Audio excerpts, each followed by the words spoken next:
All right, Anine, everyone, Team Goch for joining us tonight for session number 1 of 5 in our Gauntlet Mitten Making Workshop. My name is Casey Jonathan. I'm from New Credit First Nation, and I'm a coordinator liaison for the Mississauga Nation. Kim Muskrat from Hiawatha First Nation should be joining us later.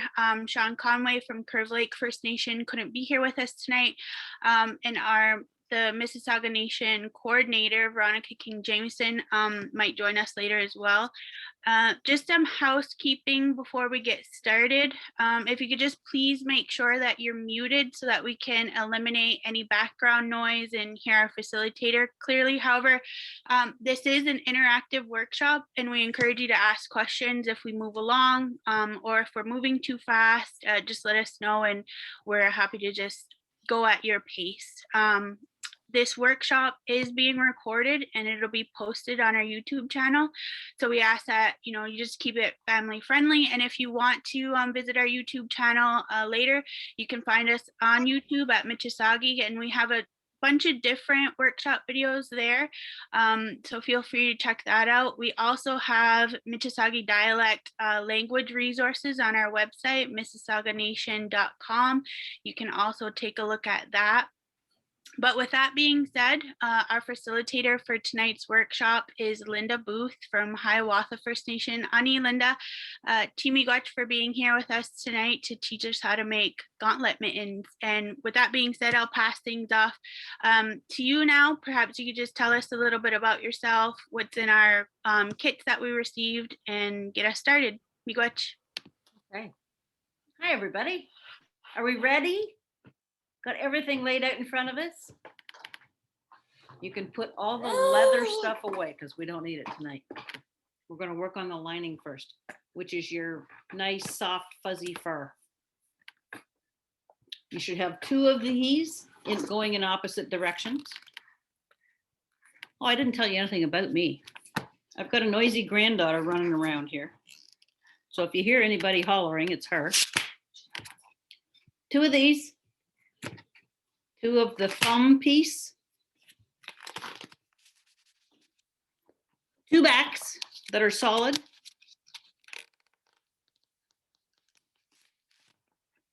and 4 of this shape in the fur.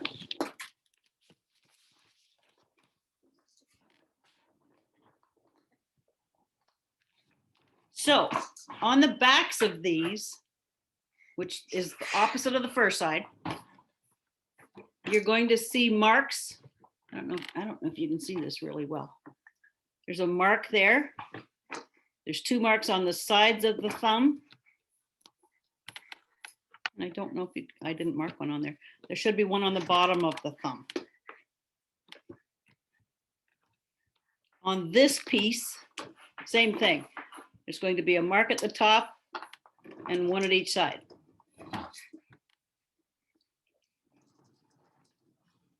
Good so far? We're going to put fur side to fur side together and match those marks. And with one of your clips, you're going to clip it together.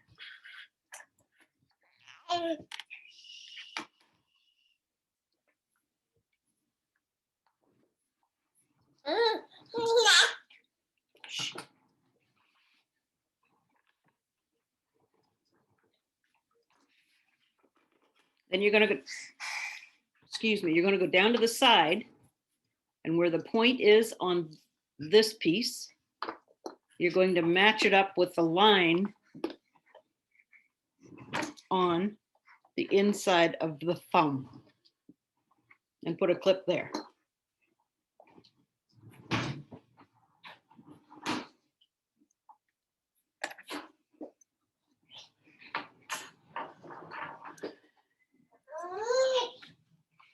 Same on the outside, very same thing.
Are we ready to go?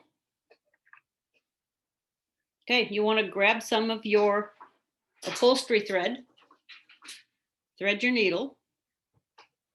You're going to tie a knot in one end of it, not the pair of them together.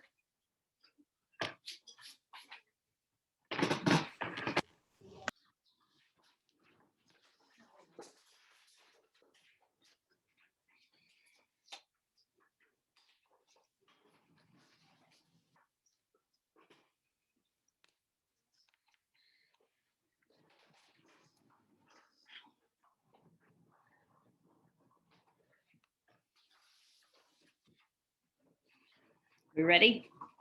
On the outside of the mitt, which is what I've got here at the top, where your first notch is, you're going to start sewing there over and over and over and over all the way around till we come to the inside.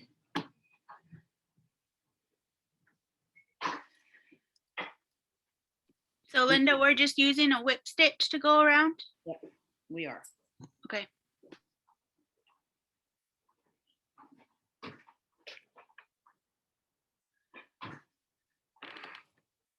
Quarter of an inch down, quarter of an inch across. Linda, Yes. can you go over the thumb and how to put the clip on the thumb? I think we did it wrong. Okay. I'll get my other one. I'm sorry, I did mine wrong too, Linda. I'm slow at this stuff. No worries. We've got 2 hours. Okay, you got to clip the thumbs together. Okay, so you've got your round piece on the big piece, on the palm of your mitt. You're going to look at this rounded piece here. You're going to take this piece and put it fur to fur, the rounded top to the rounded top, and you're going to put a clip in it. Like that.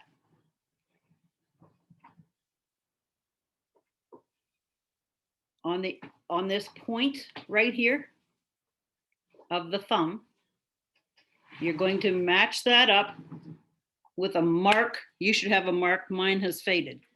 There's a mark on the inside of this part right here. There's a mark. There should be a mark there and one right directly across from it. You're going to put your 2 points, again, fur to fur, put them together and put a clip in it.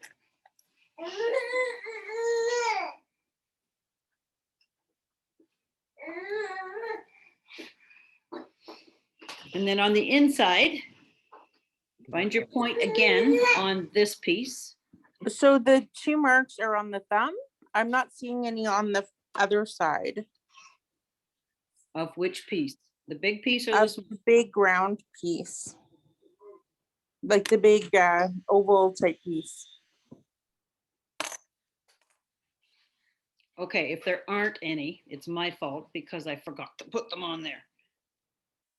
So if you watch for a second, there should be one in the middle right here. There should be one right here where this is cut.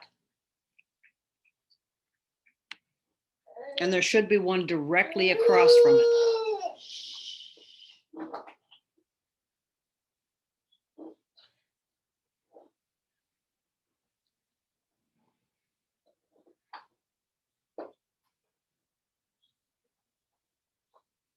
Are we good now? Do you think? Maybe? You're going to do fur to fur.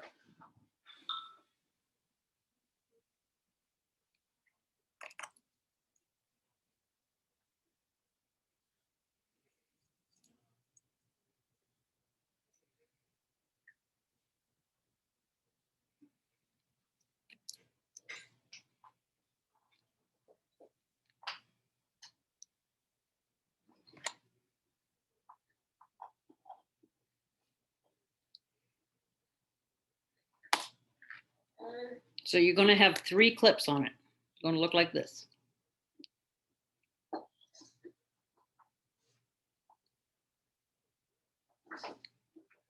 Have we got it this time, or do you want me to do it again?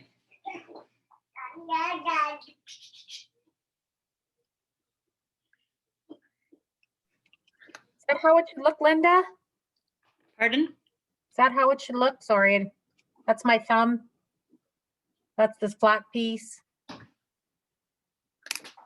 That's kind of like my thumb is gonna go right into there kind of thing. That's right. It is. Okay, yes. You're making a pocket. You're making your thumb. Okay. Big watch. You're welcome. Okay.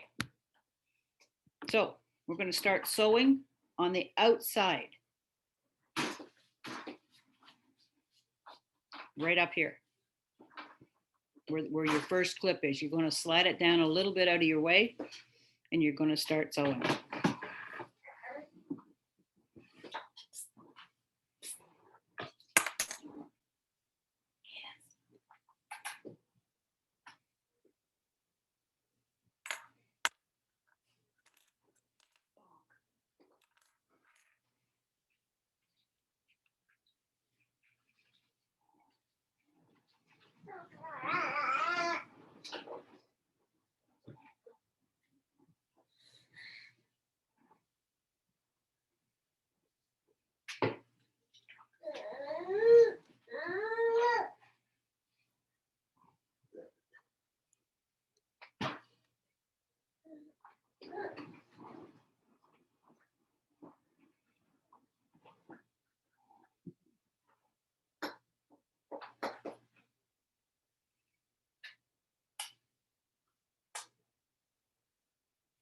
Try to keep your stitches pulled pretty snug.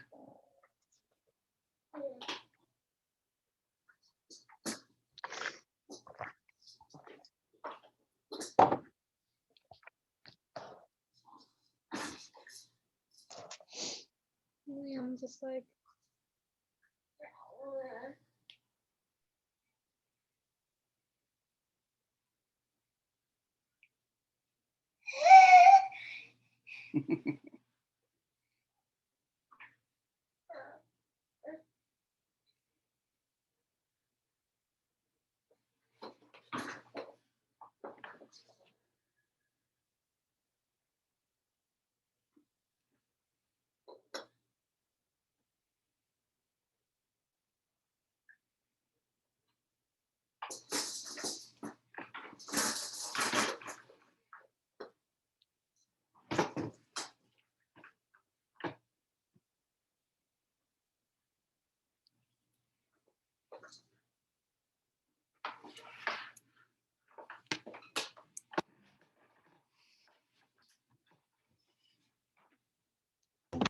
Linda, are we starting it from the outside of the thumb or the inside of the thumb, the stitch? The Outside? Yep. Okay, thank you. You're welcome.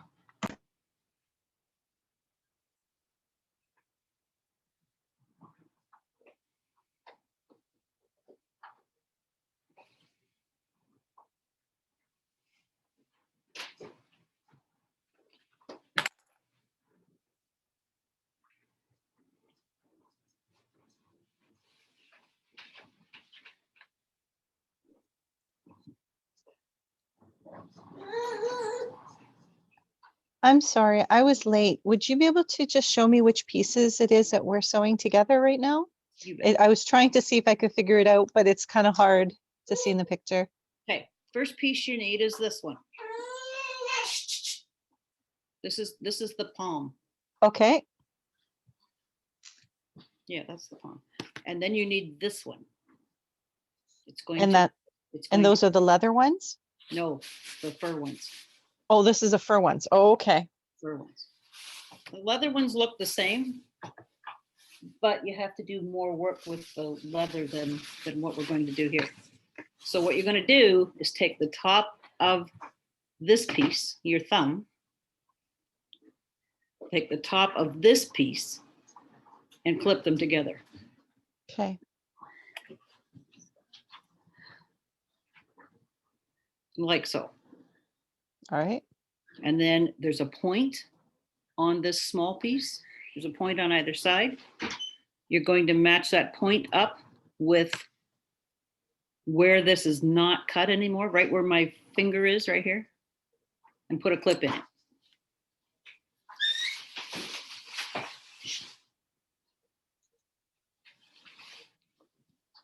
And same on the other side. Hopefully there's a mark on the back of the big piece. You're going to line that up with the point.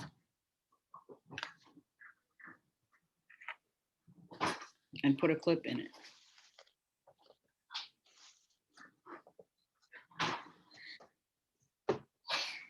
Yes, I see that mark. Okay.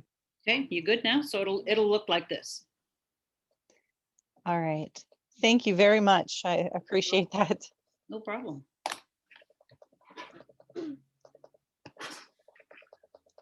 Then you're going to thread your needle, put a knot in one end of it, don't double it.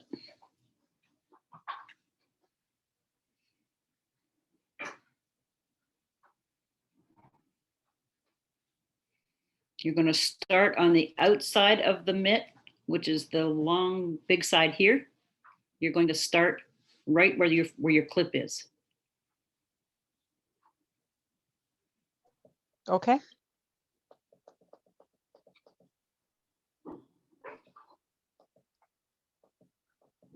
Thank you.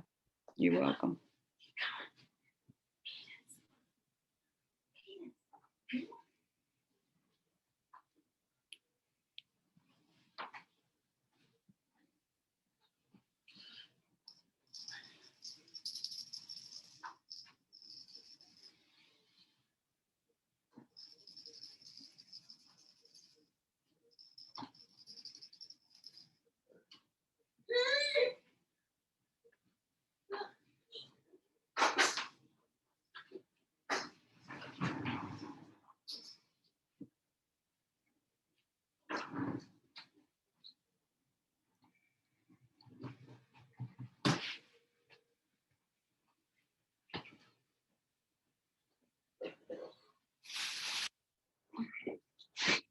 Before you sit down, do you want to go check on that?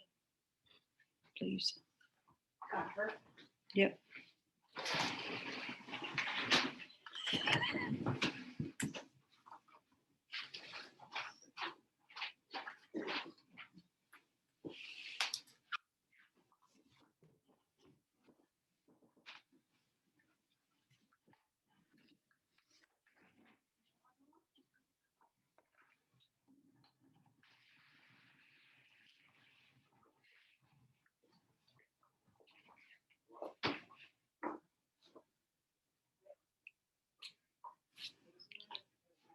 I got fur in my mouth.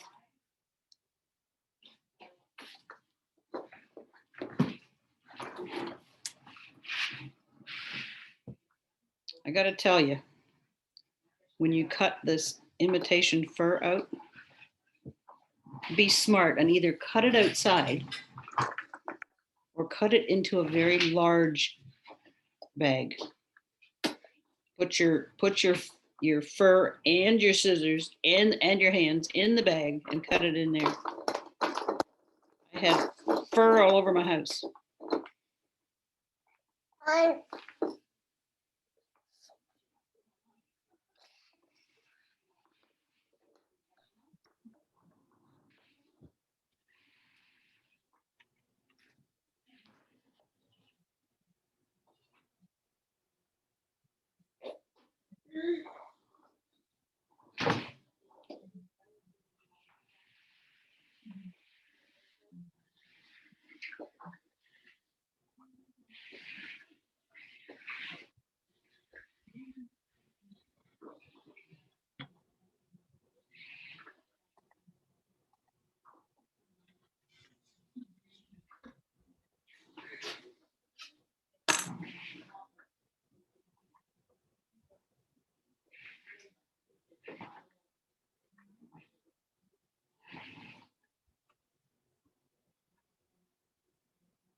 bring the mess down in a little while.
Once we're done, do we just tie it, Linda? Like, or knot it or?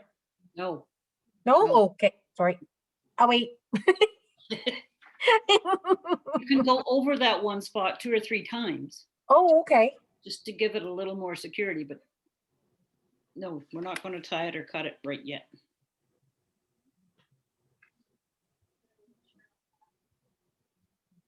We're just doing a whip stitch, right?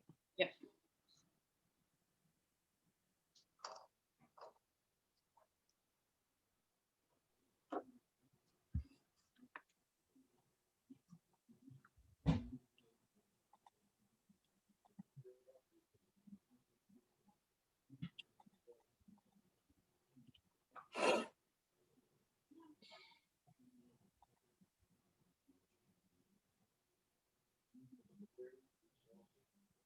Honey, how are you? Good. How are you? How have you been doing? Good. You got a good group tonight. There's supposed to be 20, but I think, are we down to 19, Casey? I think we have 13 or 14 on with us, and there was 20 that signed up. Oh. Hmm. We have Diane on here. Yep. Hi, Diane. I see some familiar faces. I can see Casey. No. Yeah. I feel like I'm in romper room. I should have got my mirror out. Or Casey and Finnegan. What was that show? Casey and Finnegan. Dress up. Mr. Romper Dress room? Up. Mr. Dress Up, he was my favorite. Mr. Dress Up. Yeah.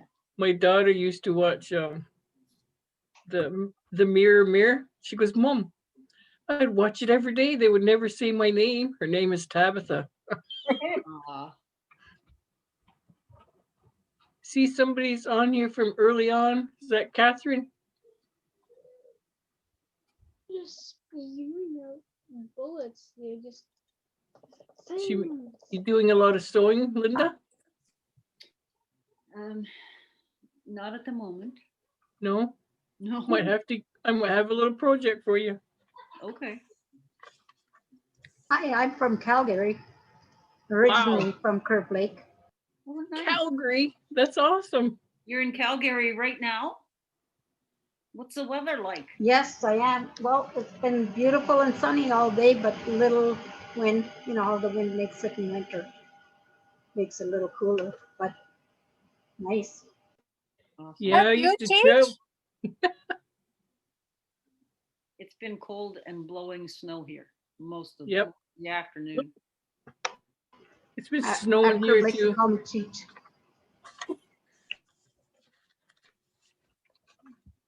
Send your nice weather our way. So March 1st came in like a lion. Means it's gonna Yep. go like a lamb. I hope so. Let's hope so. We've been spoilt in years before with no winter. Mhm. And they say we're supposed to get, the ground needs to freeze in order for all the bugs and for their community not to get so sick, but I guess they wanted us to stay put a little bit longer. I guess. I guess the ground at Curve Lake is frozen pretty good because they were going to have a sweat for my dad. Mm, Passed away on Friday. And the ground was so cold they couldn't get the sweat back. oh, So they just set it aside. Was Aw. Marie your dad? Yeah. What a wonderful man he was. I'm very sorry for your loss. yep. So we said when the Mississauga nations can get together, we're gonna have a great big party. I just gotta find a place, a park, no, take over somebody's city. I said we were thinking about going to Hiawatha. I heard they had a new building. We do. It's not open yet. They're still working. Yeah, On it.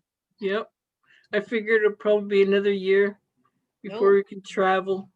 Well, maybe another year before we can travel, but not another year for the building. It's supposed to be done soon. Yeah. Be nice to go. I miss going to all the powwows. It was beautiful.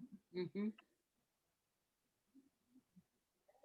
Honey, Linda, we just had a question from someone wondering if they need to go all around the thumb or just from one clip to the other.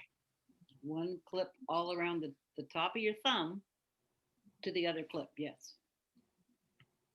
Are we ready to go on, move on past that?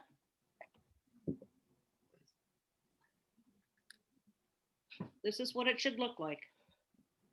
It's not pretty, but you've got your thumb.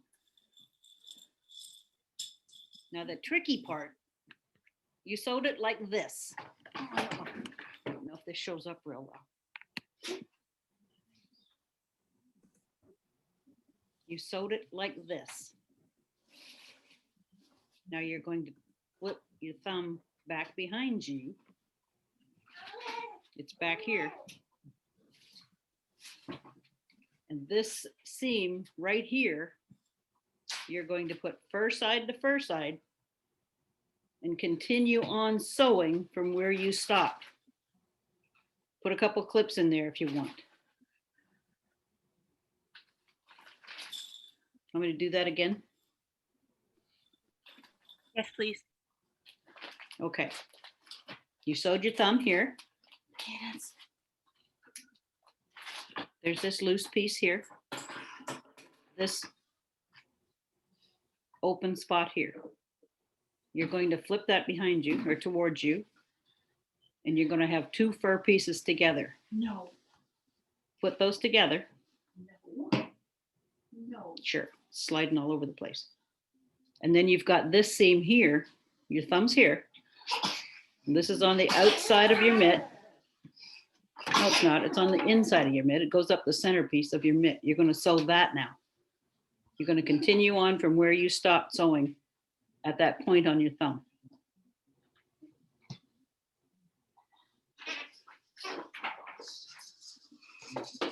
Clear as mud?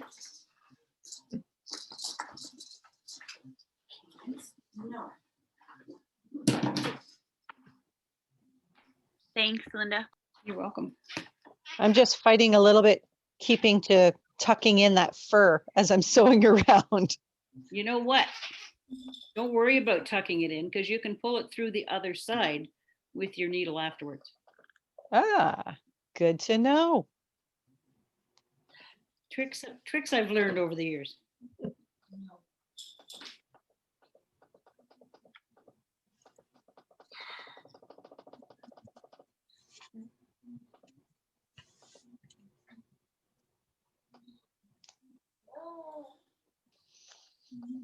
I can't wait for summer. I don't know about the rest of you, but going out to camp would be very nice. Just being able to go outside where it's warm and sunny would be nice. And no ice. Mm. We didn't do a lot of ice fishing. My husband went out twice, but the snow machine wasn't working right. So it was a pretty slow winter, and the kids are doing virtual school. So just a lot of in the house. Mm-hmm.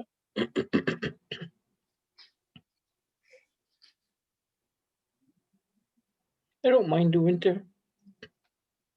I have to open up my windows at least once a week just to feel some fresh air in the house. Mm-hmm. I normally like winter, but normally we would get out and, go ice fishing, and it just this winter was very slow. Where do you go ice fishing? Well, we've gone where our lot is up on Bearhead Lake, Mm-hmm. by, behind Blind River and Bearhead. Tower Lake. We've gone, there's a few small lakes. I'd have to ask my husband what the names of them are, back behind Searchmount. And he tried a new lake this year too with some buddies, but they didn't have any luck. We've gone, there's a friend who has a camp out in Gooley, so we've gone there as well. The easiest one with the kids is Tower Lake behind Echo Bay, but there's almost never anything there. Mm-hmm. But going to Bearhead is nice. I love fish. Yeah. I did 15 years of youth exchanges. We got to go to Nunavut one year. We went Nice. during their spring camp. It was in April, and it was like -17 when we got there. Our kids weren't used to that, and all our kids are like big and tall, and you get there and all our kids are just tiny and small. And our kids got out and they're like, "We're gonna die." It was so cold. And then it hardly ever gets dark there, right? Because it's like, how it gets just before it gets dark, and then it doesn't really get dark, and then it's morning time again. 24 hours of daylight. We went and we were on the skidoos all the time. They took us to this part. We went right, and so we did some sleigh riding. They had hot dogs and wieners for us. And then they said, "We're going to go to another park." And they went left the next day. Well, it looked the same to us. And I said, it must look the same to them when they come down for ours in May and everything was green. And so I don't know if you ever went into Hamilton, where the Hamilton Spectator, when you're coming out of Toronto, you're coming around that corner and there's a lake there on the right. They were on the bus and we were going to the Mississaugas of the Credit. They were all looking out the window and they're like, "Are we in Jurassic Park?" Because because it was so green and I couldn't keep some of those kids out of the tree. And then when the nighttime came and they were all huddled together and I'm like, what's wrong? And they didn't say anything. They just like pointed up in the sky. It was too dark for them. No, they've never seen it. No, and then some of the girls were downstairs in the basement and they were playing down there. All of a sudden, they all just come screaming upstairs. And I said, "What's wrong?" And here they were looking at the mosquitoes and the flies. They got scared because they don't have like the bugs, right? All these different things that you don't think of with the cultural exchange, but it was crazy. And one of the girls that came, they stayed with me and my mom. I was staying at my mom. We have two houses like close together. Mhm. And the one girl, my mom kept saying, like she was trying to be nice and be a host. Do you want a glass of milk? And so she didn't answer, but her eyebrows just went up. And Like so what? she asked her again, do you want some milk? And she did it again, but my mom didn't know that, right? So as the kids were coming in and going out of the house, and she goes, this girl won't talk to me. I asked her if she wanted to drink a milk. And so she asked her again, and her eyebrows, she said, when Excuse their me. eyebrows go up, that means yes. She's like, oh. And when they mean no, they kind of frown at you. Yeah. It was different. I'll bet it was fun. They had fun. I asked them, I said, where do you want to go? Took one of the flying community up by Nunavut there. They wanted to go to Walmart and to McDonald's. I said, well, that's one stop. Wow. We went to another place that was in Shamattawa. Well, anyways, when we were at Nunavut, they took us ice fishing. Oh my God, their fish was so good. It was like that char. Oh yes. Oh my God, that was good. Like they just had a pop bottle and a string, just cut the hole out. You just put some bear furs down, and kids really enjoyed that. Well, I shouldn't really say that we ice fish because a lot of the time there's no fish involved. It's just basically we drive out onto the ice and punch holes in the water and sit there. That's basically what's going on. My husband, unfortunately, doesn't get much luck. No matter how many lines he puts in, it's just a lot of sitting in the sun on the ice. Poor guy. That's what he just said. A bad day fishing is better than a good day at work. That's true. Yeah, I just like being out there. I don't mind. Oh, but the kids, oh, they're so cute. You know that TV show Forged in Fire, where they make knives and stuff in like yes, a forge. Yes. Yeah. And then after they're done heating it up, they put it in they quench it to harden the steel. Mhm. Mm-hmm. Well, that's what the kids were doing. They were like going to the bonfire on the shore and getting their sticks and then heating the sticks up and then running out to one of the holes and plunging it in the holes to quench the blade. It was really cute. Excuse me. Yes. We're a little stuck. With this, we'll finish the thumb on the first one, and we're now stuck. Put your hand up a little bit higher so I can see. Yeah, a little higher. Maybe. Okay. We finished the thumb, and now we're figuring out what else to do because we're trying to listen, background noise, and me thinking of other things. Well, the background noise that was here has gone home. 9 months old. Okay, you've done the thumb, Mm-hmm. right? You went from the outside around to where you had it clipped. Yeah. On the inside? Yep. Okay, Right there, there's an opening. yeah, This, yeah. turn your thumb up, the bottom of it up so that these two meet. Just flip your thumb. Okay, so I can't reach him up. There you go. You got it right there. Now you're going to put fur side to fur side. Both sides to both sides. And keep on sewing right down to the bottom. Oh, that's easy.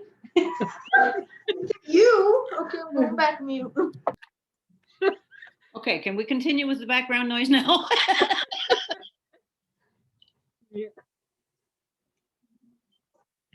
My background noise was being too noisy. Her mother I took. think we've all been there during the COVID and Zoom and dogs, cats, husbands walking in. Well, I don't have one that can walk anymore. I Yeah. would rather that background noise than, other background noise, Linda. I know. She's too cute. I know. Who's that? Kim? Yeah, it's me. Oh, How you feeling? yeah. Rob? Kim has like a Good. humming sound in her background. Yeah, I was having problems getting connected and I kept losing. And I think it's the winds up here. I live higher up than Linda does. Yes, you do. The background noise from Kim's is her sewing machine just a humming. Yeah, that's what it is. Yes. Yeah. Oh, my fingers are bleeding sewing so fast. Yeah. Not. Oh, how you spin yarn. Okay.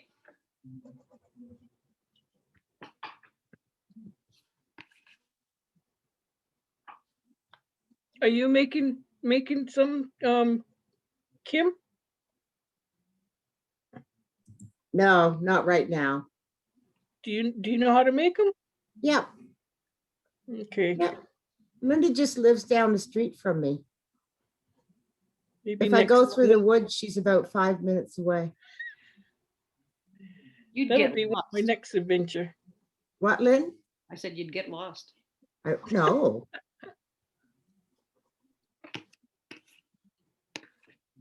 How's your mom, Kim? She's good. Is she? Yeah, she's good. She's, depressed and just about had it with this. Had it with COVID. Hmm? And had it with COVID, not getting out. Yeah. Yeah. Are you guys doing the your COVID vaccines? Yes. In Hiawatha Yeah. It's supposed to be in March. in March. Yeah. Ours is this Wednesday. Then I can come visit you. Come visit Curve Lake, yeah. Yeah. Go to Pamela's. Go to Pamela's. I'll go and see Pamela, and then you'll go and see her too. Okay. We'll both Okay. go. She's my sister now. Yeah. She better have tea and cookies too. Yeah.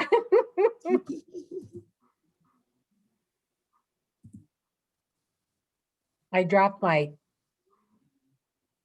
Your needle, Melinda? not my needle, but thread. Jeez. Oh, This stuff. Can tell I'm nothing like Pamela. So Mm. she knows all the crafts and stuff like that. I know. Yeah. She can make anything, that one. Yeah. But when we ask for people to, if there's a craft they can make or something they can do, nobody ever steps forward. She doesn't even step forward. Oh, even if she tries to tell me how to do something, she's God is to me. Holy, not doing it right. You're just okay. Fine, never mind. Then she doesn't know. She says she doesn't know how to teach someone, and she'll get Frustrated. meow. Mm. Not me. No, I think you came to this friendship center a couple of times, didn't you, Linda, to do sewing? Was that you? Yep, I have been there. We did ribbon skirts and we did baby moccasins there. Oh, very good. Her and her sister are both very talented, Linda and Sam. So they're both on the go. Sam. Sandra. Yeah. Moore. Sandra, yes. Sorry, I'm not good with names, but I'll never forget your face. So Yeah.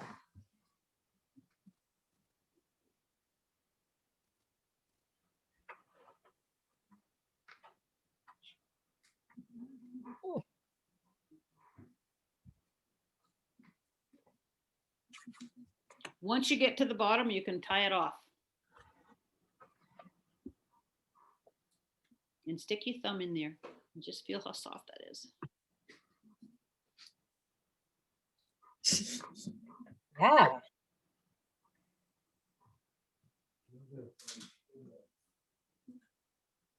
And by the way, thanks for cutting out all this stuff for us, eh? That must have been like cutting out leather is hard. Like, holy. Not if you have scissors from Kim's store. Oh, okay.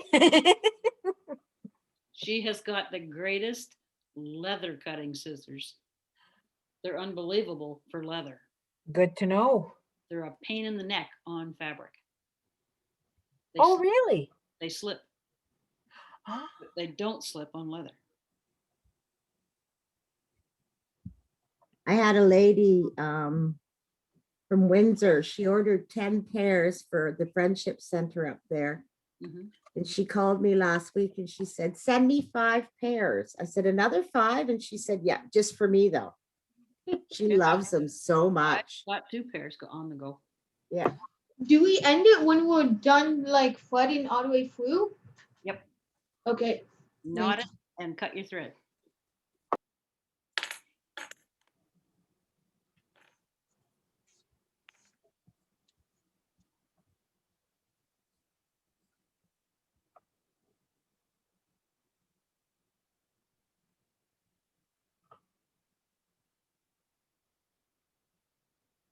It took a while to cut out 20 kits. Oh, yeah, it must have been. And then I had to turn around and cut out 15 kits of regular mitts for another class I'm teaching.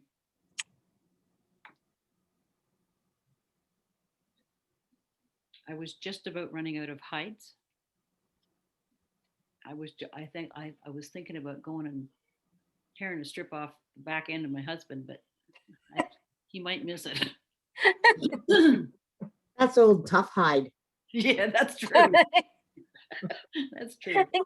Now, Lynn, do you find you more busy with COVID with workshops? Me? Yeah. No, No? no. Probably less busy.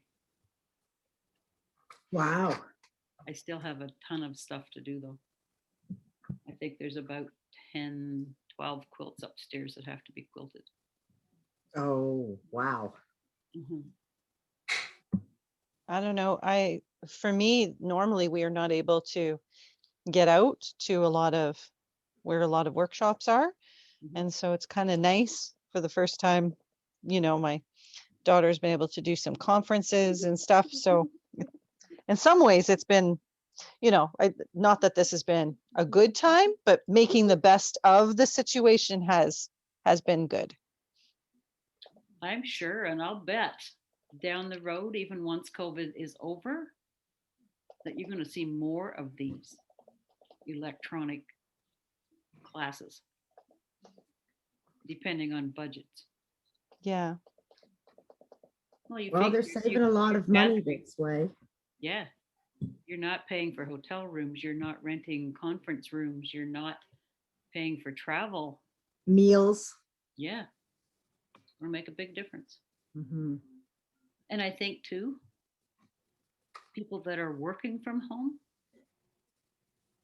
I bet a lot of companies are going to keep them at home. I agree. They get double the work out of them Mm-hmm. because they're not visiting other offices and walking around with blank pieces of paper like me. No, just kidding. I said I have to do my morning check-in. I'd go to like 20 departments with a blank piece of paper, and my boss caught on. He goes, "What do you got in your hand?" I said, "A blank piece of paper." So next time next time I was walking around, I said, I had a file folder. I said, I got promoted. Yeah. I gotta tell you though, doing virtual medicine walks Yep. is not good. No.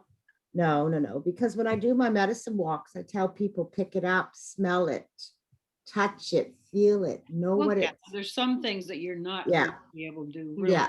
virtually, but Yeah. So I hold the medicine up to the camera and I'm like, look at it. And can you smell it? And Yeah. that'll be the next thing somebody invents, that you'll be able to smell something off your computer. Yeah, you Right? just have to upload the app, the Smell-O-Vision app. the smell-o-vision. I think they would still be good, though. You can still do your videos and then. These two pieces together.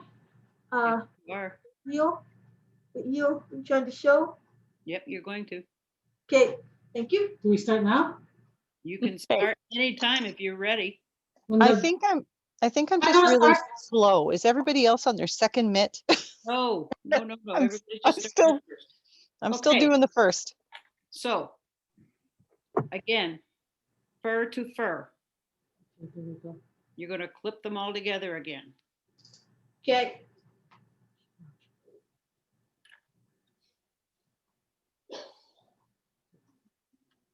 Different.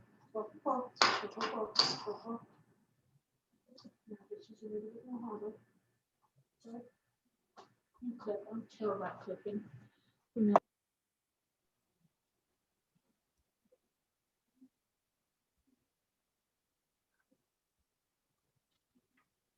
So I'm gonna log off. Linda, I'm gonna give you a call, maybe send you an email. Okay. See when you got time to do something for me, a little project. Okay. Have you got my email address? Yes, I do.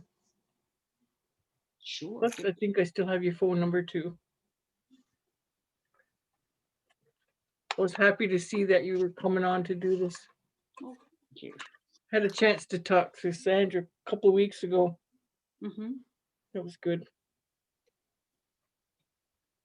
Well, I want to wish everybody a good night. Hopefully, we can see all the pictures of all the things that you've made tonight. Mama P. Bye, Vicky. If I can remember how to get out of these things.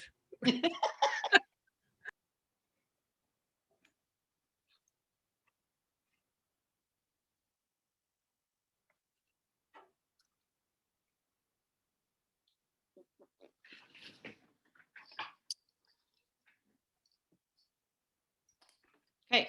So you're going to pin your back onto the front, fur to fur. And you're going to sew it all the way around. Don't sew this.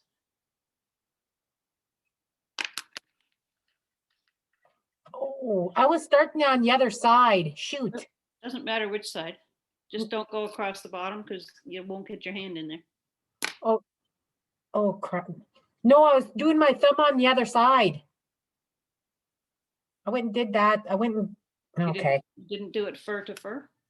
I did it fur to fur, but I'm doing, like the left mitt and the right mitt now. Oh, no. My thumb on the other side now. When do we do the gauntlet fur piece? Later on? Later on. Okay. I'm gonna get this done quickly and then I'll do that. Shoot.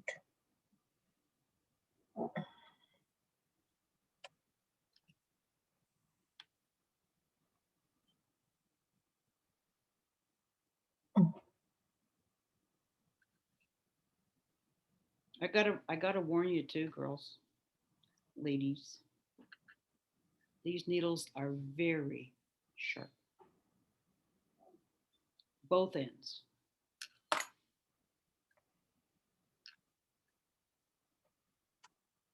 They're made so that they will pierce leather real easy. And they pierce leather just as easy as they pierce your fingers.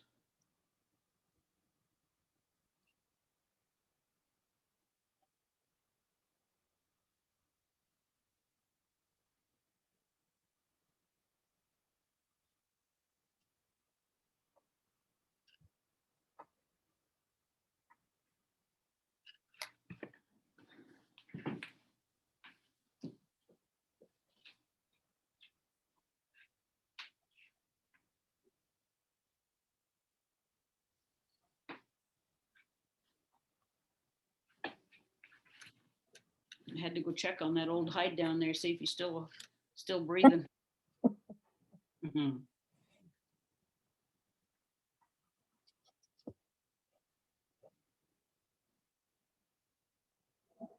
Yeah, that hide might be pretty tough. A whole lot tougher than any of the deer hide that we're working with.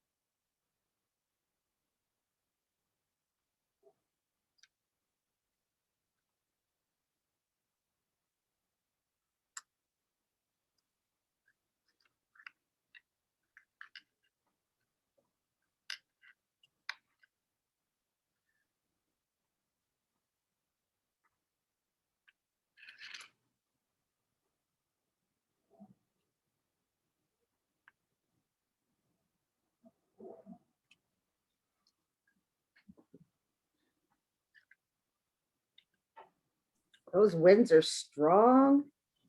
They are. Yeah, a tree came down in my backyard today. Oh, wow. Yeah.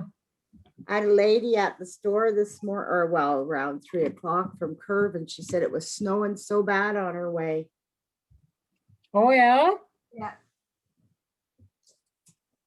It would snow and then it would be nice out. Here too. Snow and nice. Yeah.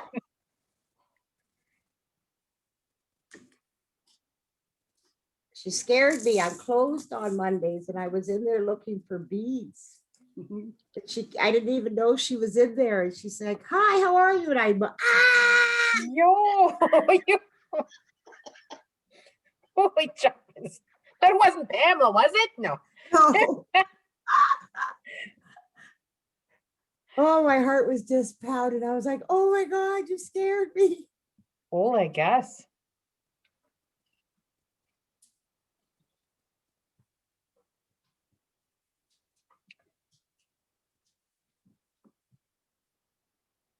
Poor dog is just antsy. He's just anxious and pacing, and because of that, he doesn't like noises like that. I think mine sounds asleep. I don't even know where she is.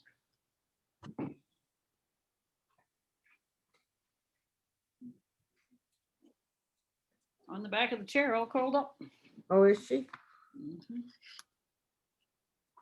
She's being my watchdog. She's looking at the front window.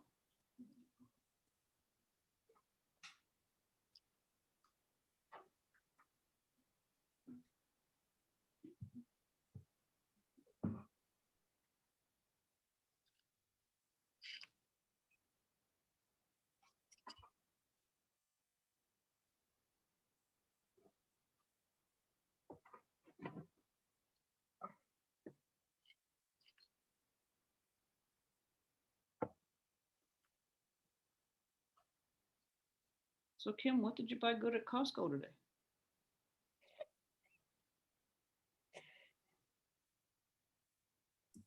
I needed everything today. I needed water and pop and oh, and the cart was so heavy. I had to get Aunt Linda bird seed plus us bird seed. It was just impossible to push. And I love how men see you pushing this heavy cart. You can barely get it around corners. And they make comments about how heavy it is, but they don't stop to ask, "Do you need help?" Are you talking about a particular man? No, no, no. He was home. Oh,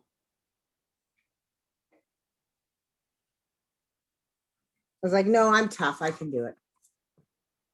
not a girl.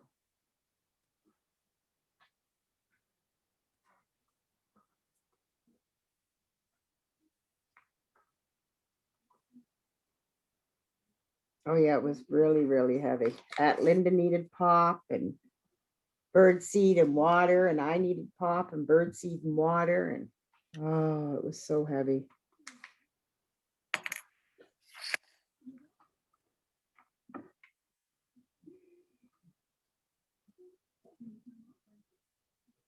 I saw a couple of people in there with some associates. They were going around helping them. I know, they don't help me. They make comments, like even the associate men today. Oh, that looks like it's a heavy cart, dear. And just kept going. Oh, They didn't want to push it. It was heavy. It was heavy. Chivalry is dead, let me tell you. jeez. Next time, Kim, take my son with you. Yes. He'll help you. But you notice if you're going to help somebody, then you get a weird look from people. Yeah. When COVID first hit, I was at Costco. And every time somebody came in, they were yelling at you, 6 feet apart, 6 feet apart. And I was with Tom's cousin, Duffy. And Duffy, you know how sensitive Duffy is. Or not. And we were in there and Duff was walking beside me and they were behind us yelling, 6 feet apart, 6 feet apart. And I said, she's my lover. We sleep together. Back off. Her whole face went red. She walked out of Costco and left me in there. Duffy did? Yes. Oh my God, I can't believe you embarrassed her. But anyhow, there was this old man. He was probably in his 80s. And they were yelling at him and he just stood there and I could see the tears welling in his eyes. So I went over and I was like, Uncle Bob, I'm sorry, I forgot where you were. What do you need next? And he just kind of gave me this look because he's a total stranger. And he said, butter. I said, okay, you stay right here. I'll go get the butter and I'll be right back. So I ran and got him the butter and brought it back to his cart. And he said, by the way, my name's Art, not Bob. I was like, shh. You had the wrong uncle. I had the wrong, so I helped him through the whole, like, get all his groceries and stuff. And his wife had just passed about 3 months before. And his son was unable to take him to Costco, but he needed stuff. Mm-hmm. So he decided he'd do it on his own. Well, he wasn't ready to do it on his own. Poor guy. So I helped him right up to the checkout and got outside. And he thanked me so much. And he was just in tears. He was like, why are they yelling at us? And I said, they just want to keep us safe. And he said, but there's no reason to be like that. No, there's not. No. You can't fix stupid, Kim. No, I know. I know. I felt so bad for him.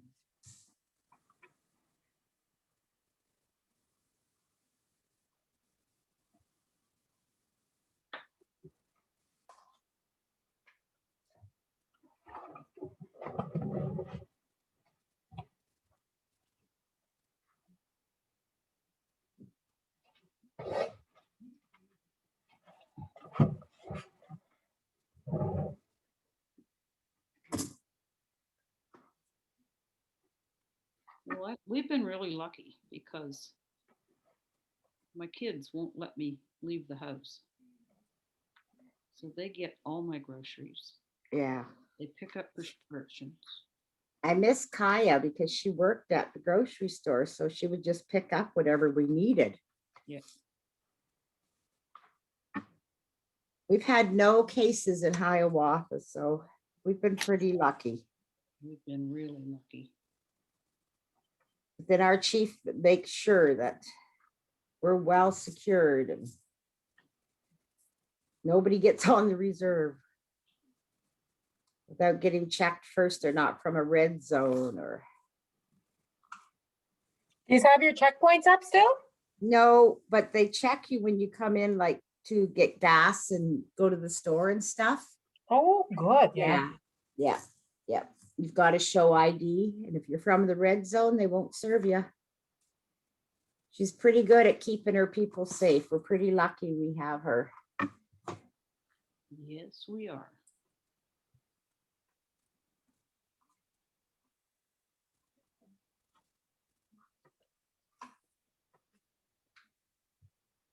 Okay, is everybody done? I am.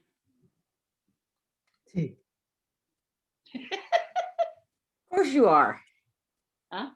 Of course you are. Well, I did this yesterday. Come on. Yeah. Who'd you make them for yesterday, me? No. Oh. No, I'm starting yours tomorrow. Okay. Oh, okay.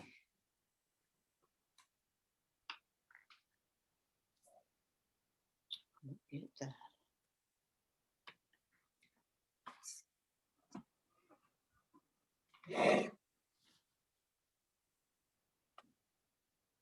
Gosh, those winds are strong. Holy. I know Laura's nervous over at the new house. Is she? That's why she was here. The baby was yelling Oh, too loud, so she took her home. is Rob working? Yeah.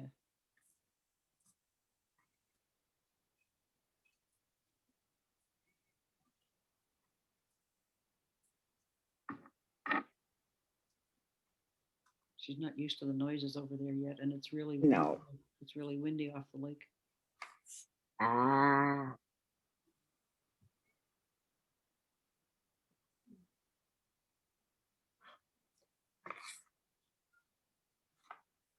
She came up yesterday to get cabs to make Caitlin some Earrings. earrings. She showed me. The Nightmare Before Christmas cabs. Mhm. Kate got Sally some- and Jack. Kate got some Sally and Jack Christmas ornaments. Huh? Kate got Sally and Jack Christmas ornaments this year. Oh, I had them specially. I didn't made. realize how many people love that. It's not my Like cup of those characters.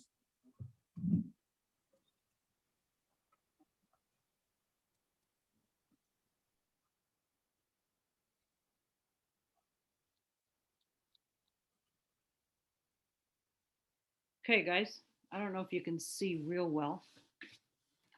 Right along here, right along the seam. I'll show you the other side. I haven't done it yet. See how it's open more and you can see more of it? All I've been doing is running my needle along the seam, and it's pulling the little bits of fur out of the seam.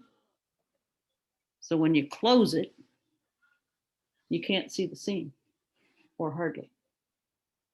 Hmm. Oh, my light is awful. Anyway, that's what I'm doing.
I don't know about the rest of you, but I got little fur dust bunnies rolling across my table here. Mm-hmm. You should have seen my house.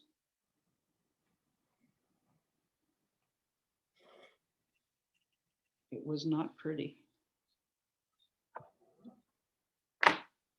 And my daughter was helping me one day and she had a black t-shirt on and black pants.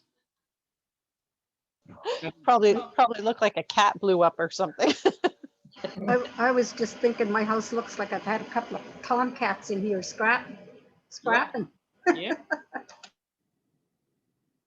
And I shook them all. I took them all outside and shook them. The birds are going to love me this spring. Their nests are going to be all soft and fluffy.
How's everybody making out? Getting close? Good.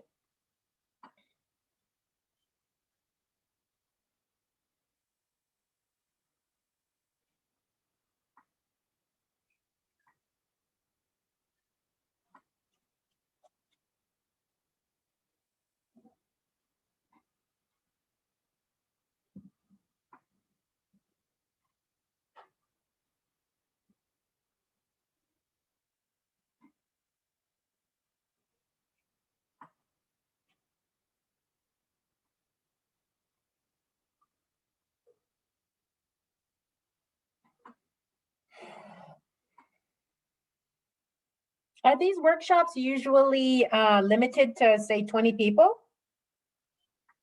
Normally, yes. Yeah. Yeah. So I was pretty lucky to get on this one. Yes. Nice. Yeah, they fill up fast.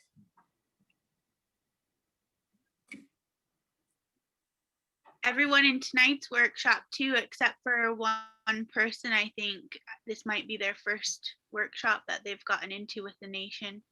Yeah, it's my first one. And mine too. Mine as well. Nice. Awesome. Chimigoch, guys. We hope to see you in future workshops too, not just the one.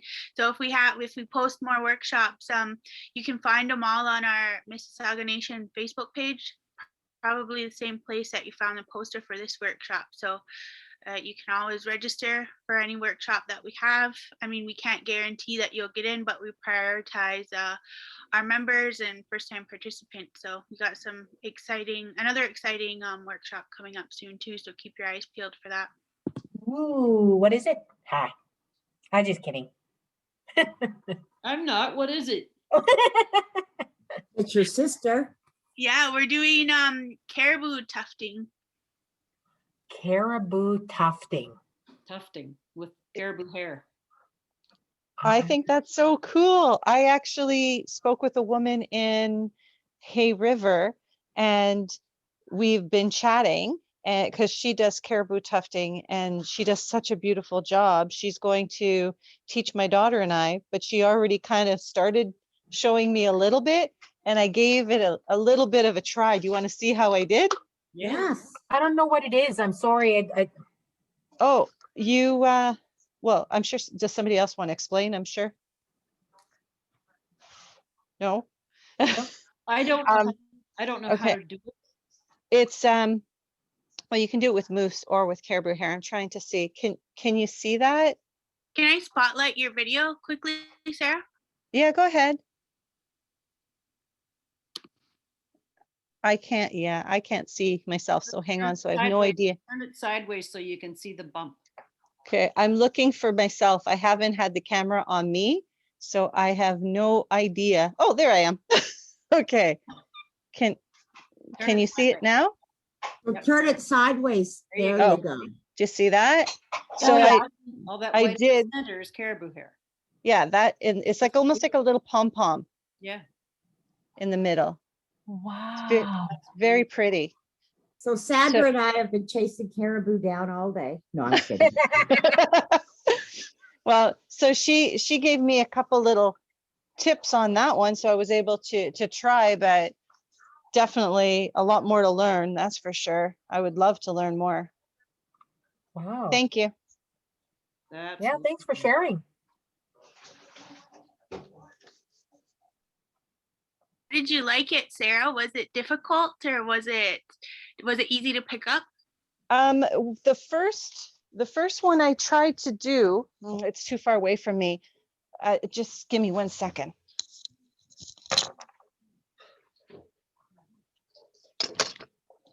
Sam got caribou. The first one I tried to do, I was following a video out of British Columbia, and the girl on the video, she does them loose, like not attached to the hide or to anything else. So I don't know if you can see this, but it's like, here, I'll just dangle it. You see that? Oh, nice. So I had done it the way she had suggested. This obviously is not very good. But my daughter, the reason why I wanted to learn was to show my daughter, and my daughter's first one, I thought was pretty good. So that was my daughter's first one. Well, that's nice. That's awesome. Yeah. So she's 14, just turned 14, and she loves making pom-poms with yarn. So and she does beaded earrings as well. So when I saw the tufted moose and caribou hair, I thought that would be perfect for her. So I just got to learn how to do it so I could teach her.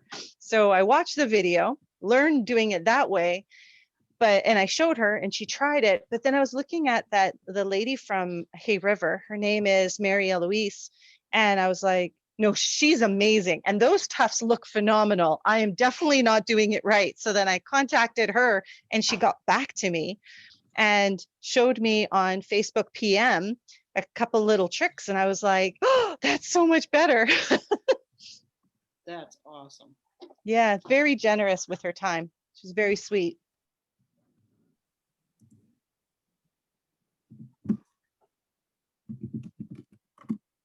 Sam does something with fish scales too. She makes flowers.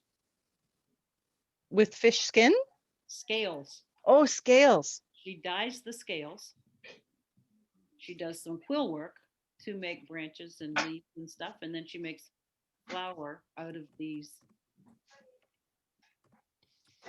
That sounds Gross- cool. gro- I've gross- seen that people have used the fish vertebra Mhm. as like beads, which is really cool. And people making fish leather, which would be pretty amazing. Fish leather from the skins. Sorry? From the skins. Yeah, fish leather. Huh. From the, I know it sounds crazy, but the lady who I was talking about from Hay River, she makes fish leather as well. Like some Wow. people are just so What do they talented. use it for? Oh, she uses it in her earring making for the most part. She dyes it all different colors as well. She uses the white fish. Yep. I like eating whitefish. Anyway, Sam does these fish scales, and they're just not for me. I just think they're ugly and gross because they're fish. And I've told her that. Oh, I got. Well, hearing that you're going to be doing a moose tuff workshop, I think sounds incredible. Caribou. Caribou, sorry, yes, not moose. I got moose stuck in my head because I had heard you can do it with both, but you can only use some of the hair of the moose. I think the chin and along the top of the back of it, but then again, it's harder to dye than the caribou. But for some reason, I got it stuck in my head.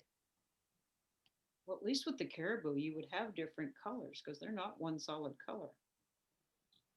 Oh, and then you can dye it as well.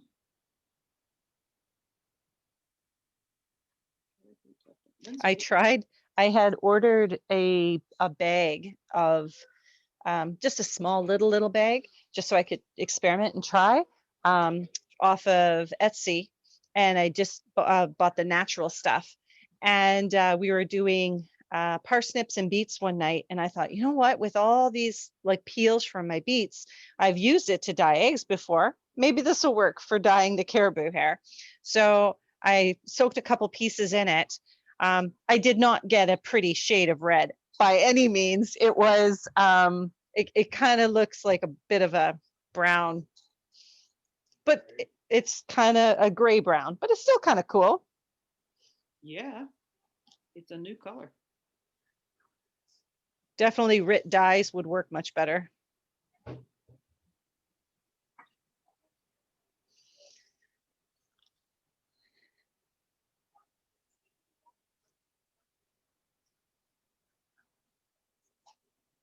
Oh, I also made a mistake. I didn't wash the fur with Dawn first, so it probably couldn't take it very well because it probably had oils on it still. Yep. So, oh well, live and learn. If you don't make mistakes, you don't learn. That's right. Yep.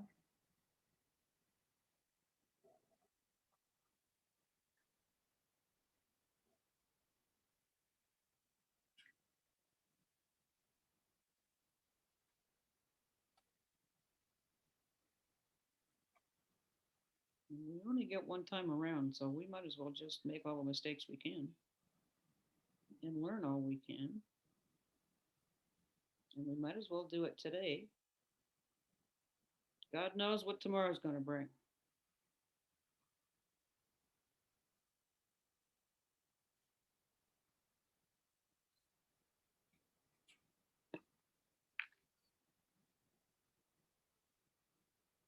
Okay, everybody got their mitt done?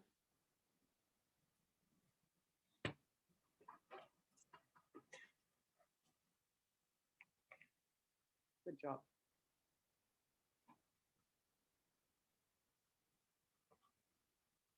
Are we ready to move on to the other end of this, the gauntlet end?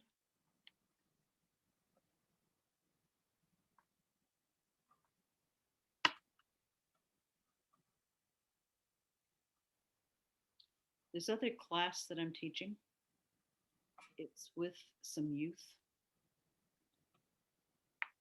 who have never sewn, they have never touched fur, they've never had any of this.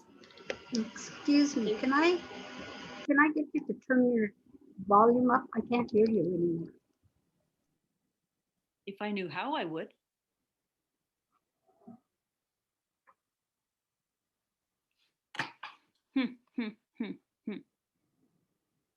Up along the top of your keyboard where your numbers are, Yes. you will see little speaker signs probably below the F2 maybe and the F3.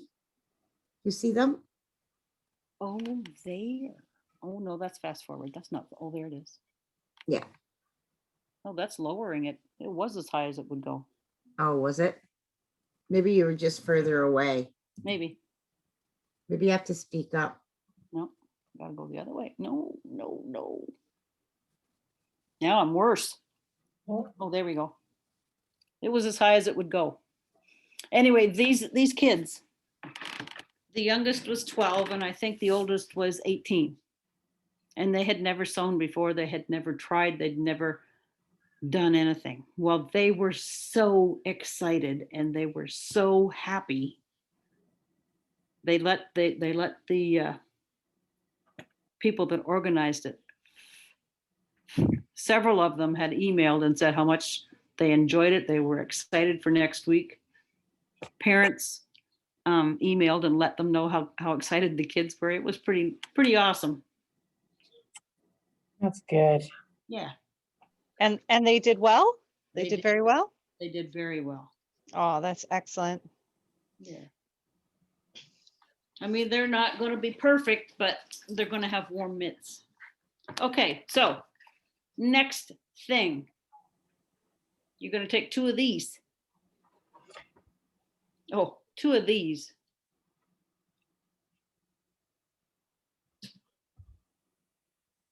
You're going to put them fur to fur again.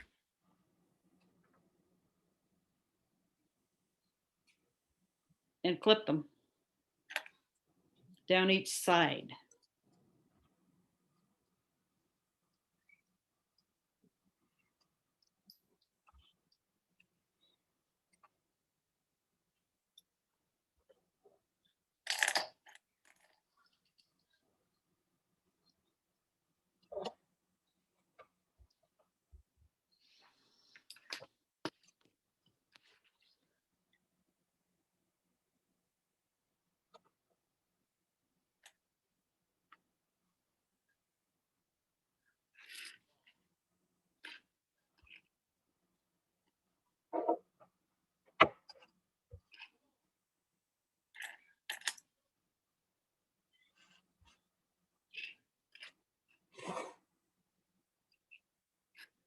Okay, like this.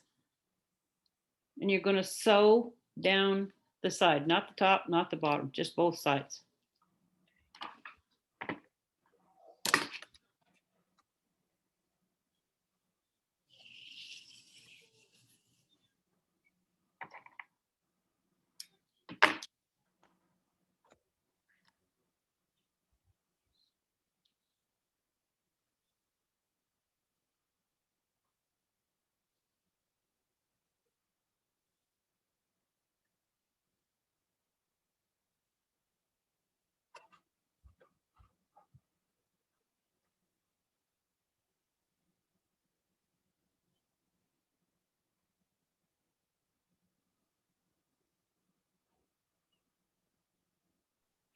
You know how you were talking about teaching those youth?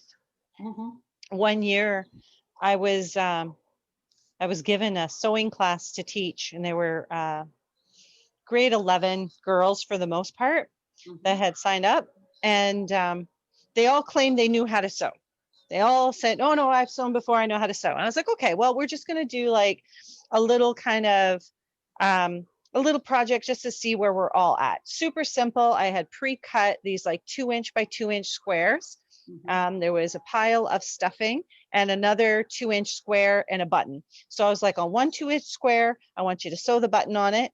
And on with the other 2 pieces, I want you to make like a little pillow just to see how they're going to go about it. And no input from me. It was just to kind of see where everybody was at. Oh my God, it was the funniest thing in the world. It was so funny. Some of them were sandwiching them and then like sewing and then like, but like trying to keep the stuffing in the middle as they were sewing and like trying to shove it in through the holes. It was just, I don't know. Some of them knew to sew it and then turn it inside out, but very few. But my absolute favorite was the girl who had originally said, you know, she knew how to sew, blah, blah, blah, on and on and on. She sewed it to her pant leg. She sewed the project to her pant leg. It was the funniest thing. She did it on purpose, you know. That's funny.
Now that we've done this workshop, is it going to be more like, is it going to be easier to not miss future workshops? Like when, I'm just afraid, like I just happened to see it on Facebook. So you have to keep watch on the Facebook. And what we've been doing is we've been trying to allow people that sign up that never have taken a workshop with us before, first priority. And then anybody that has taken a workshop with us, then they would come on the list. So like if this is your first workshop, or if you take our workshops all the time, we're trying to make sure that everybody that if it's their first time that they get on the list first, and then we go from there. We go in order, however you signed up. Yeah. Yeah, we have some people that have been taking every single workshop, which is fantastic. But then we've had people that's never taken a workshop and get angry that every time I sign up, it's full. And so we're trying to make sure that everybody gets at least one workshop. And it fills up fast, but you just have to, like tomorrow, I think Casey's going to post the next workshop up. So just keep an eye out. Put your name down regardless. Don't worry about if you think it's full. Put your name down because you never know. Right. You never know.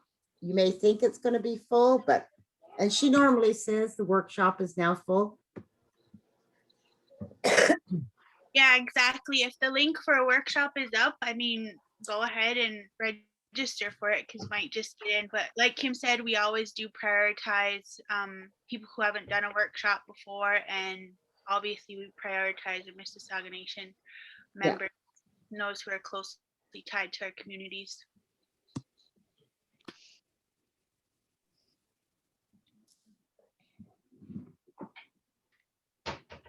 That's why it's good to be Mississauga. Not just for the workshops, it's always good to be Mississauga. Exactly. people see our post all the time and they say, oh, I wish I was Mississauga. I said, I know you do. Just mean. Yeah, we're that good. Why? That right?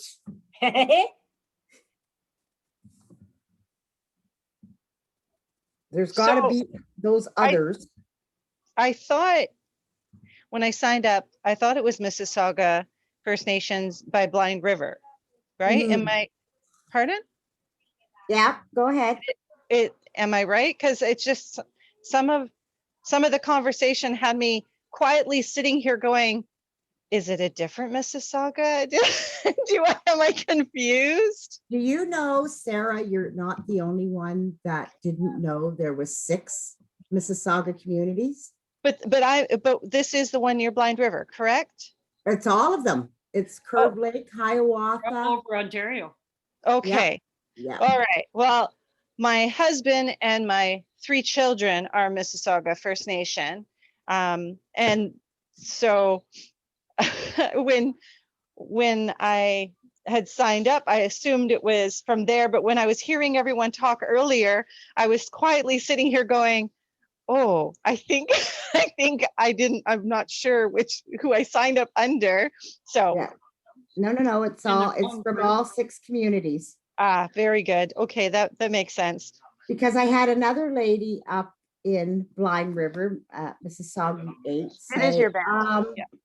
I wish I could sign up for these workshops. And I said, why can't you? And she said, well, because I'm from, I think she was from the Credit. And she said, I live up in Blind River with my husband that is from Mississauga 8, but I'm from the Credit. And I said, you're still Mississauga. You're from one of those 6 communities. And she was like, oh, so I can sign up. I said, absolutely. Oh, that's wonderful. Absolutely. If you're Mississauga, sign on the dotted line. Well, my mother-in-law, who is also Mississauga, when she had heard about it, it was already closed. And so I told her, I said, well, I got in, you could have my kid if you want it. Yeah. And she goes, oh, okay, what day is it? And then I told her the dates and she goes, oh, it won't work out. So that's how I still ended up being able to be on, because it didn't work out for her. Well, but this goes up on YouTube as well. So anybody that didn't get in can always watch on YouTube and watch the video. Wonderful. Yeah. It goes out to our Mississauga Nation. Everything you say is on that video. Yeah. Oh, wonderful. But it's for Mississauga Nation, so you're good. No, it's okay. So for anyone else who might not know, and I think it was October 2016, the 6 Mississauga Nation signed what was at the time a historic Mississauga Nation relationship accord. And ultimately what they wanted to do by signing this accord was that they wanted to reunite as the Mississauga Nation, which is what they used to be, right? We all used to be together and united. So we wanted to get back to that. And so that's what that accord sort of helped us figure out what we would work on and how we would align. So the Mississauga Nation is actually formed and operating, and we're doing all kinds of activities to help bring us together, and the workshops is just one part of it. We're working on governance initiatives. We're starting to work on some economic development stuff. We're working on justice. We're working on like resources, and culture is a big part of what we're doing, obviously. So I mean, if you want to learn more about the Mississauga Nation and you can have a look at the accord itself, you can go to the Mississauga Nation website, which is just mississauganation.com. And like I said at the beginning of the workshop too, we have some language resources up on the website too, which is in the Mississauga dialect.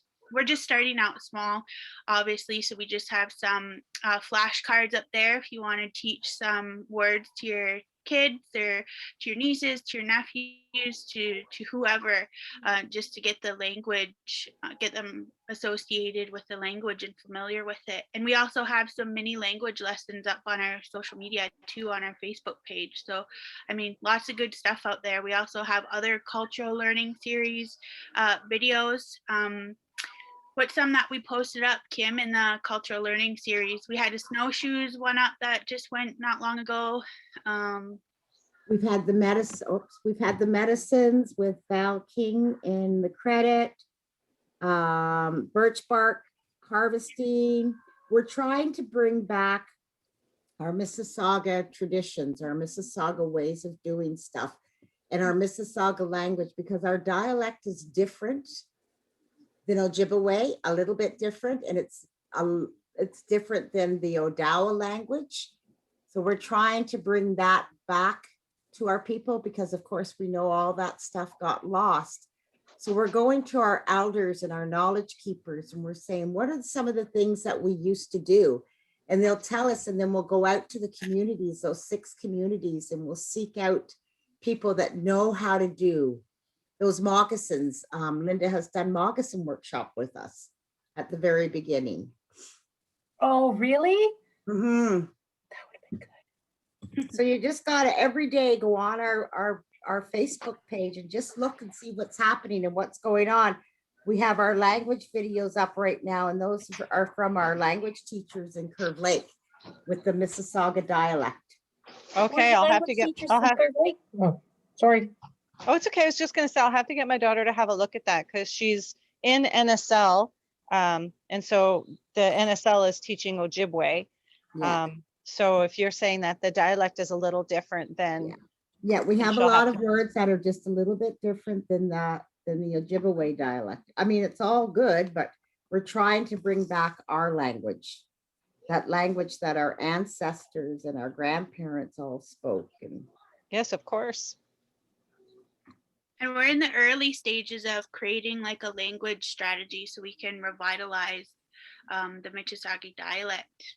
Start getting everybody familiar with it again, learning. yep. And a lot of people will hear it now and say, oh, I can remember my grandparents speaking that, or, you know, my mom and dad, or, oh, I remember. So it's all She's coming fluent. back, right? Pam was fluent, eh? Yeah. Yes. I Well, can understand her. I yeah. need to leave now, and I was wondering if it's going to be the same website and same time next week. Yes, we will send you out the link just before the workshop. Miigwech, I really, really enjoyed this. Oh, you're welcome. Bye. Thank you for Good to joining see you, us. Cheech. See you next week. Bye. Hi, who said Cheech? Me, Where are you? Melinda, Sagna. Melinda! Good to see you too. Yeah, you're way over there now, Cheech. Way over there. Shocking.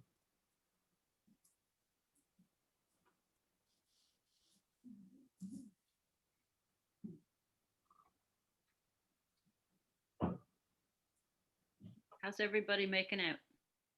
Almost done my mitt.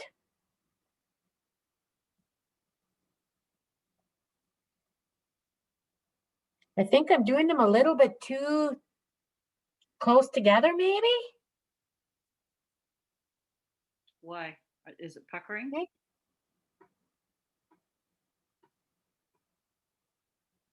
I'm not a very good sewer, but yeah, it looks like it's puckering and stuff like that, but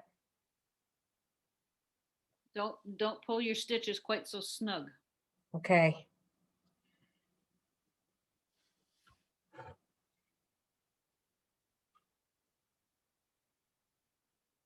Back off the muscles, Melinda. I was just gonna say, it's a little late now for me, so if you have been pulling them really snug, is there gonna be a problem with that?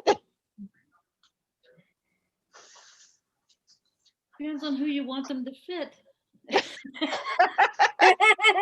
Okay.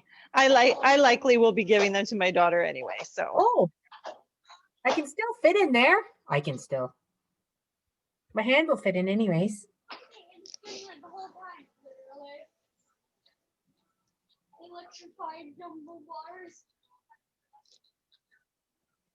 Yeah, I still think as long as your hand fits in there all right and feels fine, you should be good. Good, because I'm almost done and I'm not going back. Please don't make me go back. All right, rip it out.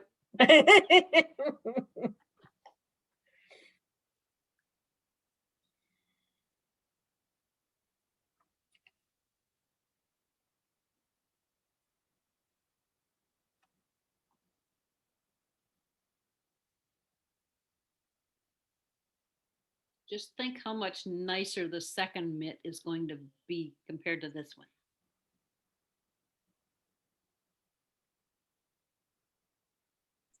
I figured that's why you had us starting on the inside, the liner, so that we learn we learn all of the mistakes now, so we don't repeat them. That's exactly why.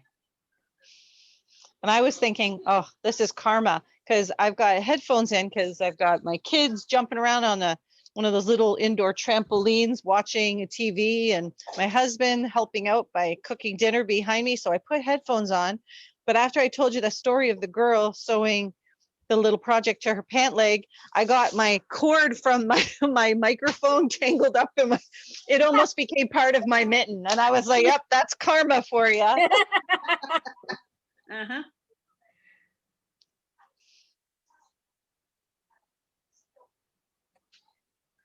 You must do a lot of teaching, Linda. You are so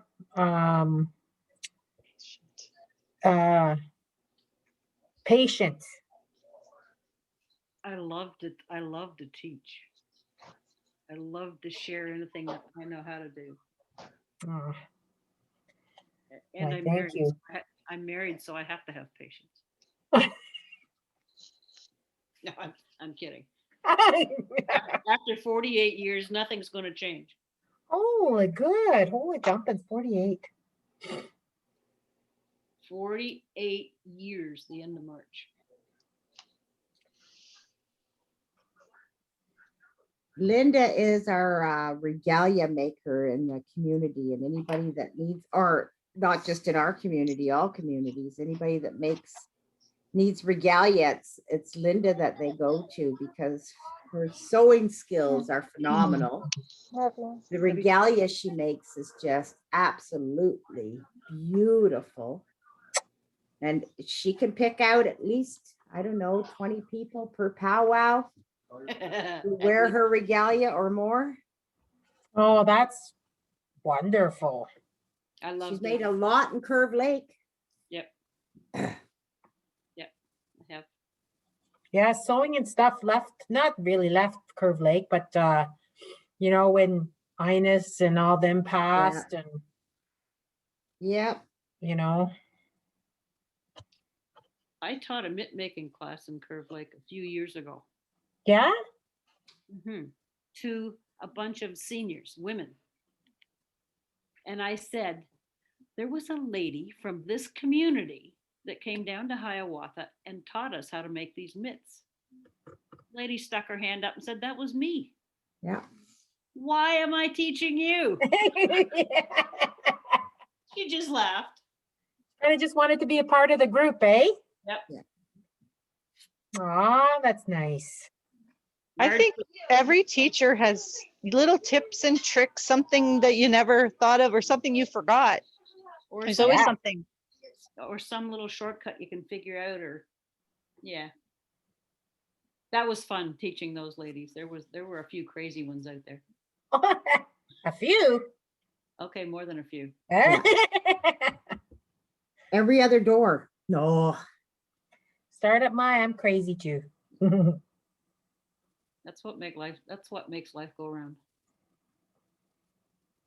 Being a little bit crazy once in a while. Yep. Life's too short. You could be Yeah. stuck. You could be stuck laying in a bed for over 4 years, like my husband has. Aw. He's been home for 4 years. He was in the hospital for 3.5 months before that.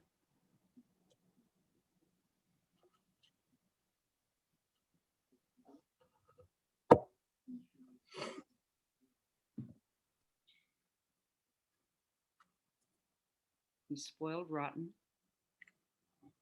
The way it should be, right? Yeah. Yeah. Yeah. He's spoiled rotten. He'll tell you he's spoiled rotten. Okay.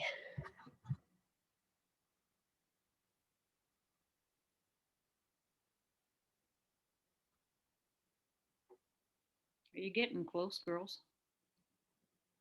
You have one more thing to do and you've only got 5 minutes. Uh-oh. Or I'm we going to be could- sewing till 12 now then. No. We can leave it till next week. We actually have until 8:30, Linda. Do we? That's She's okay. like, Okay. We you're can like, no, only till 8. I thought it was 6 to 8, but 8:30 is fine.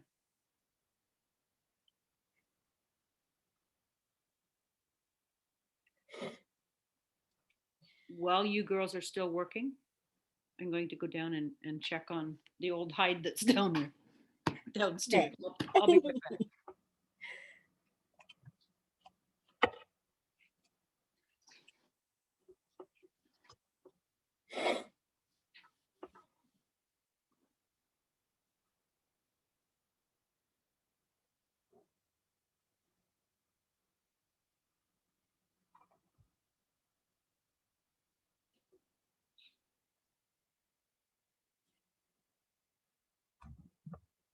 Melinda, are they having any services for Murray? You know what? I haven't heard Murray? yet. Yeah. Did you ask me a question?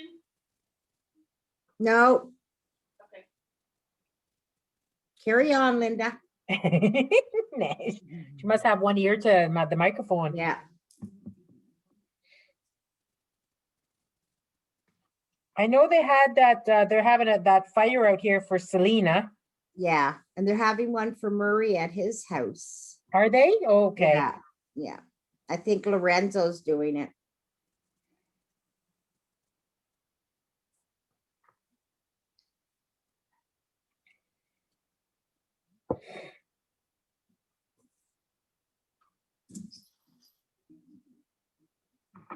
Poor Selena.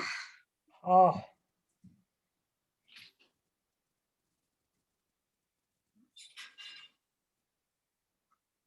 Nah. Too young. Yeah. Murray was too young too, though. You know, Yeah. I just, Yeah. but, oh. Yeah, I was I don't know who I was talking to. I said, you know, if that boy would have been Nishnawbe, he wouldn't have got out. I was saying that same thing. Mm-hmm. Like, And then he gets out and beats another woman. yeah. Yet he's still out again, isn't he? Isn't he still Yeah. out? Yep, this is his third. His third? His third that he's been charged with. Yep. Yep. Yeah, as I said, I taught my daughter how to do beaded earrings. And so she's done a lot. And then she was starting to sell some. And then she's like, well, but I don't think anyone would want to, pay this much. I said, well, honey, if they don't want to pay that much, then you keep them yourself. Because if you undersell your work, what ends up happening is you're working for other people. And then Yeah. you're not going to be happy when you're making them. If they don't want to pay it, then they weren't the people who were supposed to have them. That's Simple as right. that. Yep.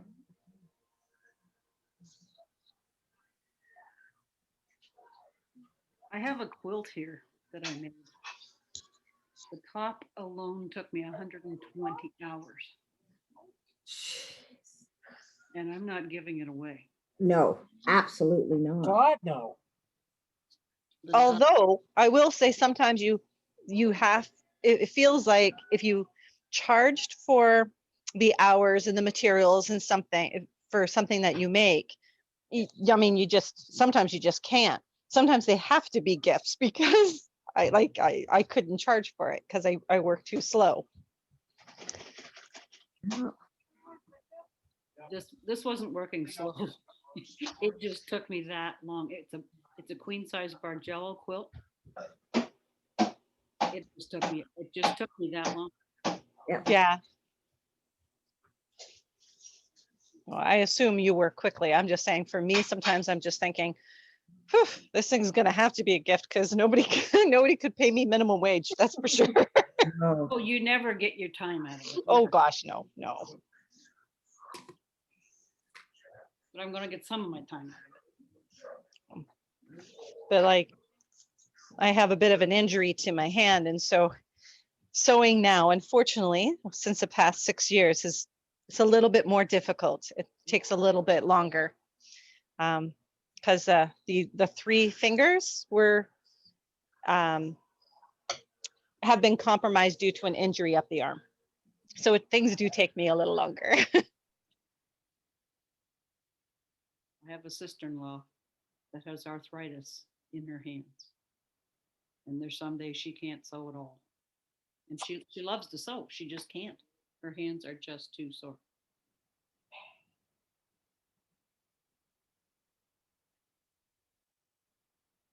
I had asked her to come and help me cut out some of these kits. She couldn't do it. So my sister helped me. My daughter helped me. Thank God. Thank God I got a bunch of family clothes. Yeah, what would we do without family now? Mm-hmm. My oldest granddaughter started her placement today to be for a teaching position. Well, the Wi-Fi where she lives isn't great. So 5 minutes before the lunch hour, I believe, no, it was morning break, I get a text from her mother saying, Kate's coming to your house. Wi-Fi keeps going out on her. So she's up in one of the bedrooms where she's quiet, where she's not disturbing me and I'm not disturbing her, laying on a bed, doing her classes. She's loving it.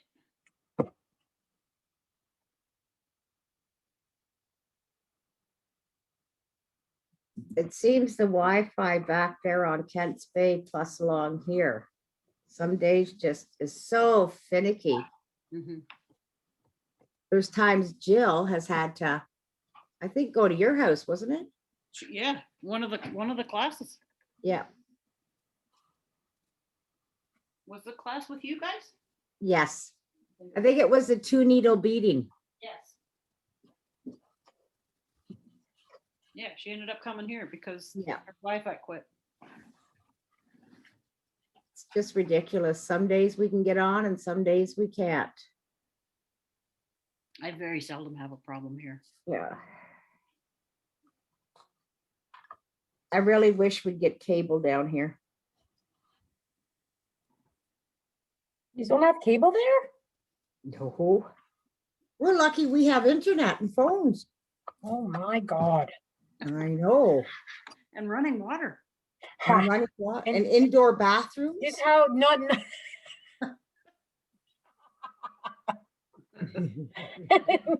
Yeah. This is Oh all. my gosh. This is all going to be on that video. Remember? Yeah. We're just kidding around. I know.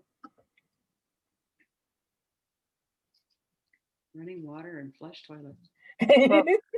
Well, with COVID situations, though, that, you know, when you joked about having the bathroom and all the running water, I mean, that makes things very difficult.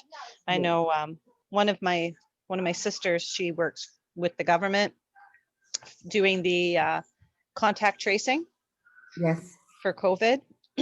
And she's out of Barrie, but she got moved, like her and a couple other people got moved to work with the community up near Thunder Bay. And she was finding it very difficult because when you're calling these people and like, how do you quarantine when sometimes you have a house that has like people living in the house and people living in a trailer, but the trailer out front of the house doesn't have plumbing. And so they're using the bathroom in the house. And so then all the people in the house and all the people in the trailer, everybody ends up getting COVID. And she's like, she goes, I feel so bad because like, you understand, like what are they supposed to do in these situations? Like, it's just horrible. And that's normally the way it is up way up north. Yep, 2 or 3 families in one house. Yep. That's scary. Thunder Bay's really bad right now for COVID. Oh, it is? Yeah. Yeah, it is. She was saying that normally they don't call like every day, but now they are. They're calling every day, and some people are really they're good when they call, and other people get angry when they call. And she's like, well, I just have to do my job. And they're trying to get some people assistance with community members helping out and stuff, because everyone's got to kind of work together in this situation. But until they can get it under control, unfortunately it's just running a little rampant right now. It's very sad.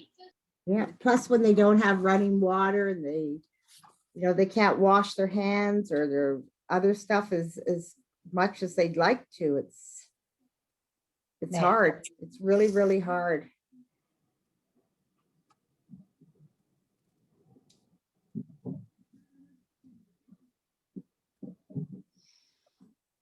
Oh, it's windy.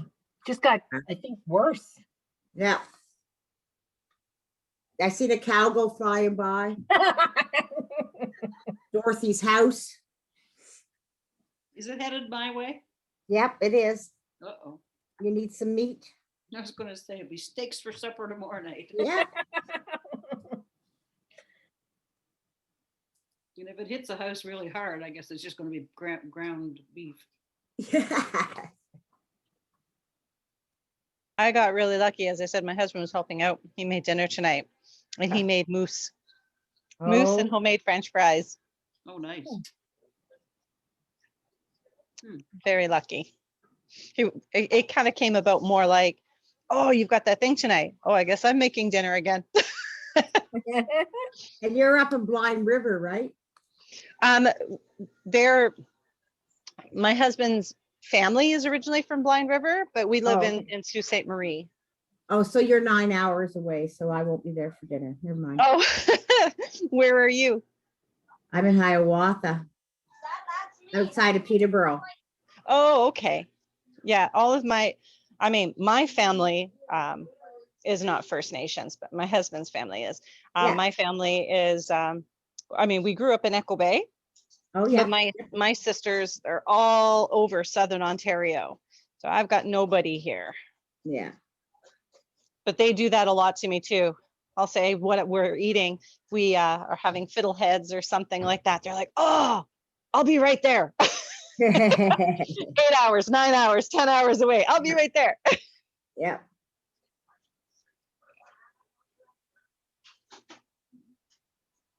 But actually this moose got on the reserve. Oh, nice. Just around Bearhead. He didn't get this one though. It was Jerry's son. Yeah, Jerry Boyer's son actually got this one. And my husband Russ and his cousin Donald all helped bring it in and string it up and skin it and whatnot. So they gave him a little bit, which was good, because even though we were out there for 10 days, 8 days out there, and the weather was pretty wicked some days, nothing, didn't get a thing, didn't get a moose. Oh. So it was We very come kind up of to him. Blind River up to Mississauga 8 for the powwow every year. I'm sorry, my husband just was talking. What was that? I said, we come up to Blind River for the powwow every year. When is the powwow? Well, Which year? yeah, it's normally the third weekend in July, but they didn't have one last year. I told Reg I was coming up anyhow. Third weekend in July. I was just thinking when you had said the powwow, my first thought was, we've got, we usually stay at his aunt's camp up on Bearhead. And I was thinking, oh, maybe we could go up. But in July, there's a whole lot of mosquitoes and still some black flies out. That's not the best time of year to be in the bush. No. I've kind of got a system. When it comes to July, that's still Lake Superior weather. We go the other direction.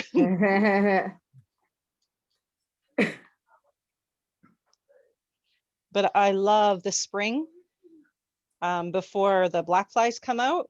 Yeah.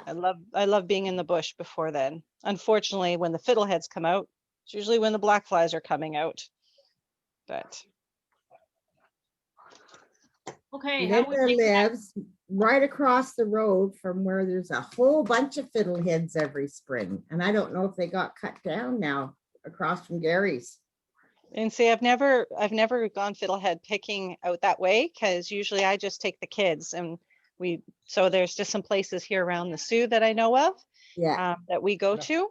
And they're usually just like, I'll take the kids out for about an hour or so, because they can't, they don't enjoy picking for a long time, and I can't comfortably do it either. So we just do it a little bit, but every time we've driven all along the highway there and in the back roads near Blind River, all I can think of is, oh, look there. Oh, look there. But fiddleheads are funny things, right? It's like you Yeah. check one day, nope, not ready. Come back 2 days later, oh, I missed it. Yeah, it's like the asparagus, right? I've never found wild asparagus Oh, well, it grows along the highways here. in Peterborough. Yep, Nice. along Highway 7.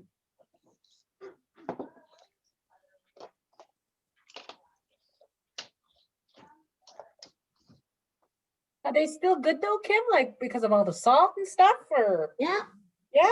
yeah. You'll see people out where Ofa is on Highway 7 there. You'll see Yep. them all walking along the highway there, and that's what they're doing, is they're picking the asparagus. It's not as plentiful as it used to be when we were kids. I know I remember picking strawberries on the side of the road when we were kids. Yeah. Now it's nothing. You know what I was thinking the other day, Melinda, is I can remember coming to Curve Lake to dance powwow up on a stage. Yep. You remember that? Yeah. That's down behind the band office. Yeah. Yeah. I was thinking about that the other day. My dad used to play the fiddle down there all the time. That's where Pam gets her dancing moves. There she go. Yeah. Yeah. I haven't seen any videos lately. Yeah, I know. I don't know. Well, she's tending to my sister. My sister's dog had surgery and Oh, she's all that helping kind of her stuff. out. And that's just, of course, they're like family, right? Your pets and Yeah. stuff. And, yeah, so I think maybe she's kind of preoccupied with my sister Yvonne. And Oh, yeah. We've been finished, or not exactly finished, but working on the other mitt. But what do we do once we'll finish the wished part and the mitt? See this? Yeah, like we finished the mitt, and now we'll finish this part right here to go underneath the wished or more Very the good. wind. I don't know if you can see, but this way. I can't see you at all. Oh, I don't. What is this called? Would you? The top part, just the top part of the mitt. The bottom part of the mitt that we built. There, Yeah, there. wait there, where you're holding on your shoe. Okay. Right hand. Take Gauntlet. take this part Yeah. and turn it so that the first side is out, so you can see it. Mhm. Take this part and turn the first side in. Okay. Okay, don't leave it that way. okay, take the mitt. Yep, the mitt's here. First side out. Oh, first side out. First side out on the mitt. Like we're flipping it inside out? The mitt? Yep, for now. Okay. So again, first side to first side, you're going to put the two of them together like this.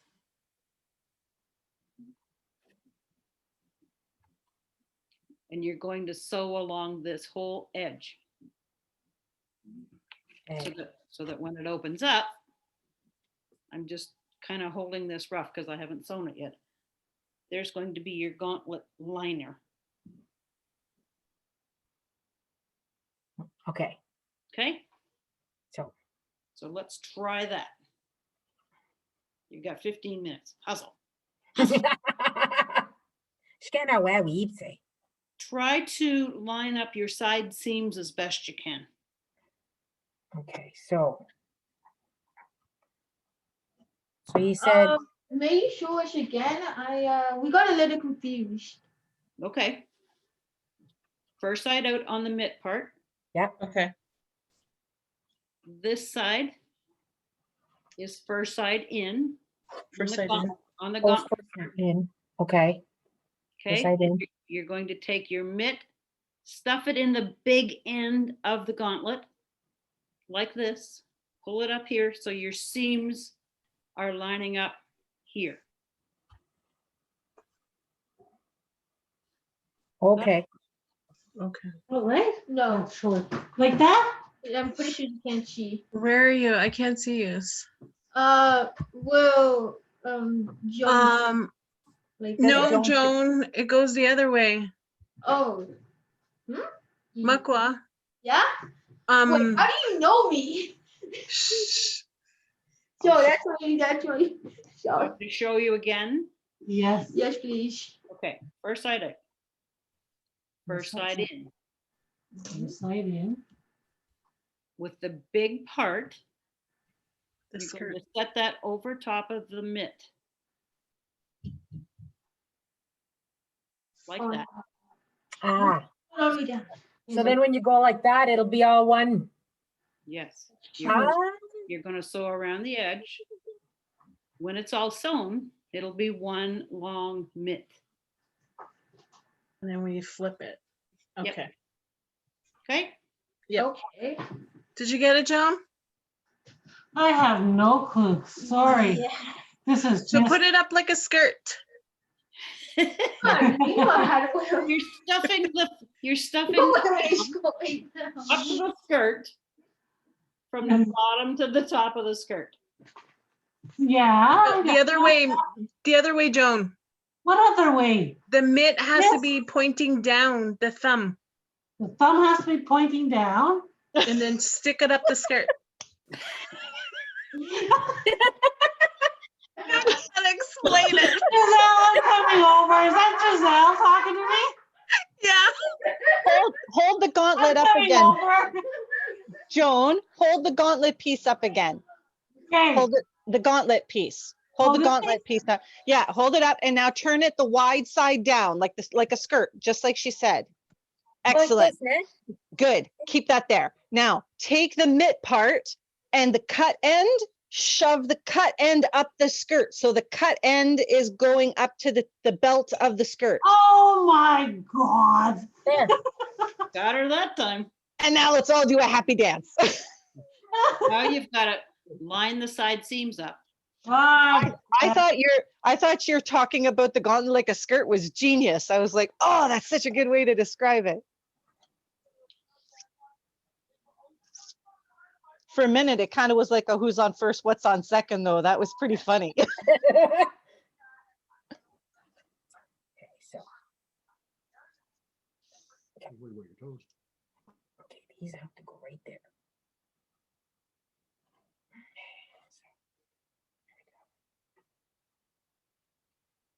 Oh, I'm hairy. It's getting kind of personal. So there are some of you on here who have made the mitts before, because I didn't see whose screen it was, said that they had made mitts, and they were talking about that woman who was trying to buy the mitt from you. Mhm. Who was that? Kim. That was Kim. Kim? Oh, okay. My question is, so we're going to continue on because we're almost done today. So we're going to continue on with the liner. Should we do our other inside liner If you before? if you have time, that would be great. Okay. Because the leather part's going to take a little bit longer. Okay, and with the leather part, because if I do want to give it, there was something I had wanted to do, but I don't know how, and that is, how do you bead on leather? I've done it on Pellin, but I've never done it on leather. So do I mean, I think online I've seen where people have used extra supports because it can stretch and move, but if I want to do a simple design, which I might not do because I might not have time, but if I did, what I'd bead directly onto leather. what was that? I bead directly onto leather Okay. rather than having something else there. Some Right, people but put a and that's little- what I'm wondering. To do that though, do I need to put any other kind of support for the leather not to stretch or move, or do you just do it? I don't. Just do it. Okay. Just And bead it's right a onto the whole lot leathers. easier to do your beading before you put your mitts together. Yes, that's why I was asking, but that's why I'm also not sure I'm going to get a chance to do that. But ideally, if I did, that's why I wanted to ask if there was anything, because on one video, this woman she had a piece of paper and then Yes. she had done a basting stitch to the leather.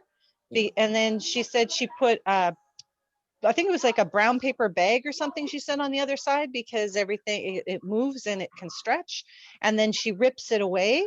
And then I was like, okay, is that how you do it? And then there was another woman and she had this iron-on transfer. And I just wasn't sure. I'm like, everybody has a different way of doing it. So I thought I would ask. And that's exactly it. Everybody does have a different way of doing it. Some put something in behind to bead on, you know, for support, and some just bead leather and just go. Some will have a design on paper. Yeah. They will bead that onto the leather so that the paper stays there. And then you pull the paper, little pieces of paper that's there away. It's however you want to do it, Sarah. Okay, but Linda, that's not how you do it? No. Do you draw your design on the leather or do you just wing it? No. I was gonna say, are you that good? No. No. She's like, oh, I'm not good. Not Well, when if you know it, you know it. Own it. I don't bead enough to get that good. I don't have time. I have too many other frying pans in the fire. Okay, so if I get courageous and I decide to try it, which I don't know if I will, but if we do, just draw the design on the leather and go for it. Yep. Okay. Good luck. Yeah, well, it probably is not going to happen. I got 3 little ones homeschooling here. I don't know. The desire would be there though. Oh, the desire's there for me too. This pair of mitts isn't for me. Excuse me. If I decided to do beadwork on Marqua's mitts, would I put it on the gauntlet side or would I put it on the mitt itself? That choice You know, is on the yours. top part, like, is it going to be fur lined where the beadwork might be covered by the fur?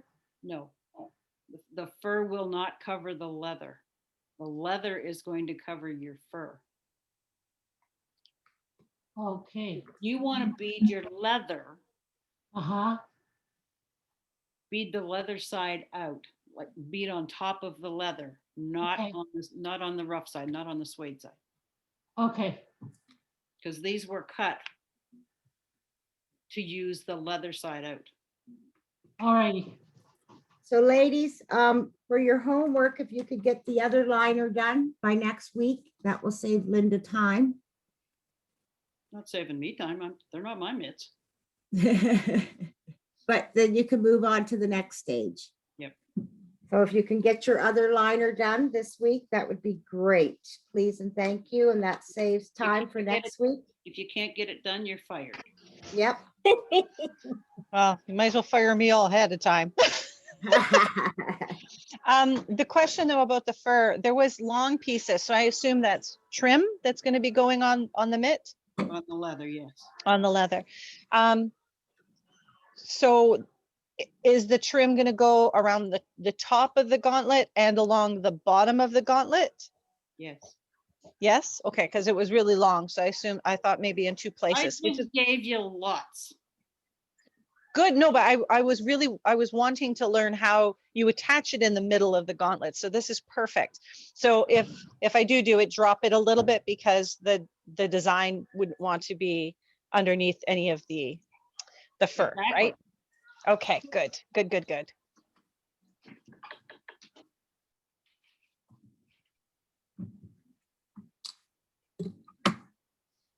Okay, here's the, oh, that's the back. I don't want the, yes, I do want the back. Here's the back. Sarah, come back here. This is the back of the leather. Sorry, I was saying I'm back. I'm just chewing. Okay. The back of the leather. We Okay. haven't had supper yet. Well, I'm just picking at it. Everyone else is done. There's more fries. This goes about to my wrist. Yes. It's a little bit longer than my wrist because these are too big for me. Okay. Put your beading up here, Okay. away from the fur, because it's going to Okay. a couple inches. Okay. Okay. Now that I've said it, I feel like I have to do it. Oof. Well, we're going to be really looking forward to seeing it next week. It's recorded, so Sarah said it. No pressure, eh? No pressure. Yeah, well, when you see said image, first time I've ever tried something like that, don't laugh. I never would.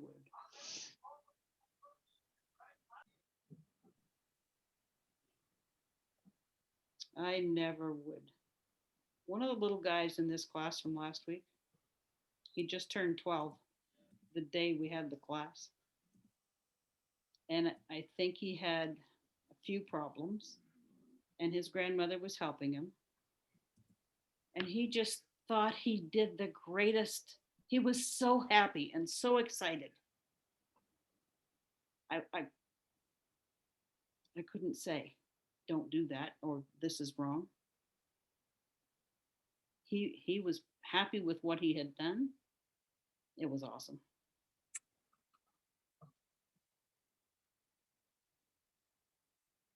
All right, people, it's 8:30. That went by so fast. Kim's fault. Oh, my fault. Yeah. So thank you everyone for joining us. We'll see you next week. We will send out the link for the next Zoom next week. You'll get it Monday sometime. Okay. Please get your other liner done before next week. That's your homework. Who knew at our age we would have lots of homework? And is Casey back? Are you back, Case? Yep, I'm here. Okay. Anything else we need to add? Nope, I don't think you missed anything. Yeah, keep your eye on our Facebook page for our next workshops. Make sure you sign up, make sure you share with friends and family. And those that aren't Mississauga, you can tease. Guys, I really enjoyed this time. Nice to meet everybody and see everybody's faces on here. It's pretty cool. I really enjoyed this time as well. Usually it's my children who are doing stuff, and it was kind of nice to have, Linda, this get time. Pam to bring you out. Okay. Yeah, she knows where I am. Get her to bring you out. I've been there. Remember, I brought her in. Oh, that's right. But yeah, definitely, for sure. Yeah, come on out and see me. Hey, Kim. OA. Take care, all. Okay, Have a good well, evening. guys. Miigwech. Miigwech. Everybody, we'll see you next week. Bye. Don't pee. Miguel. Woman. Mama P.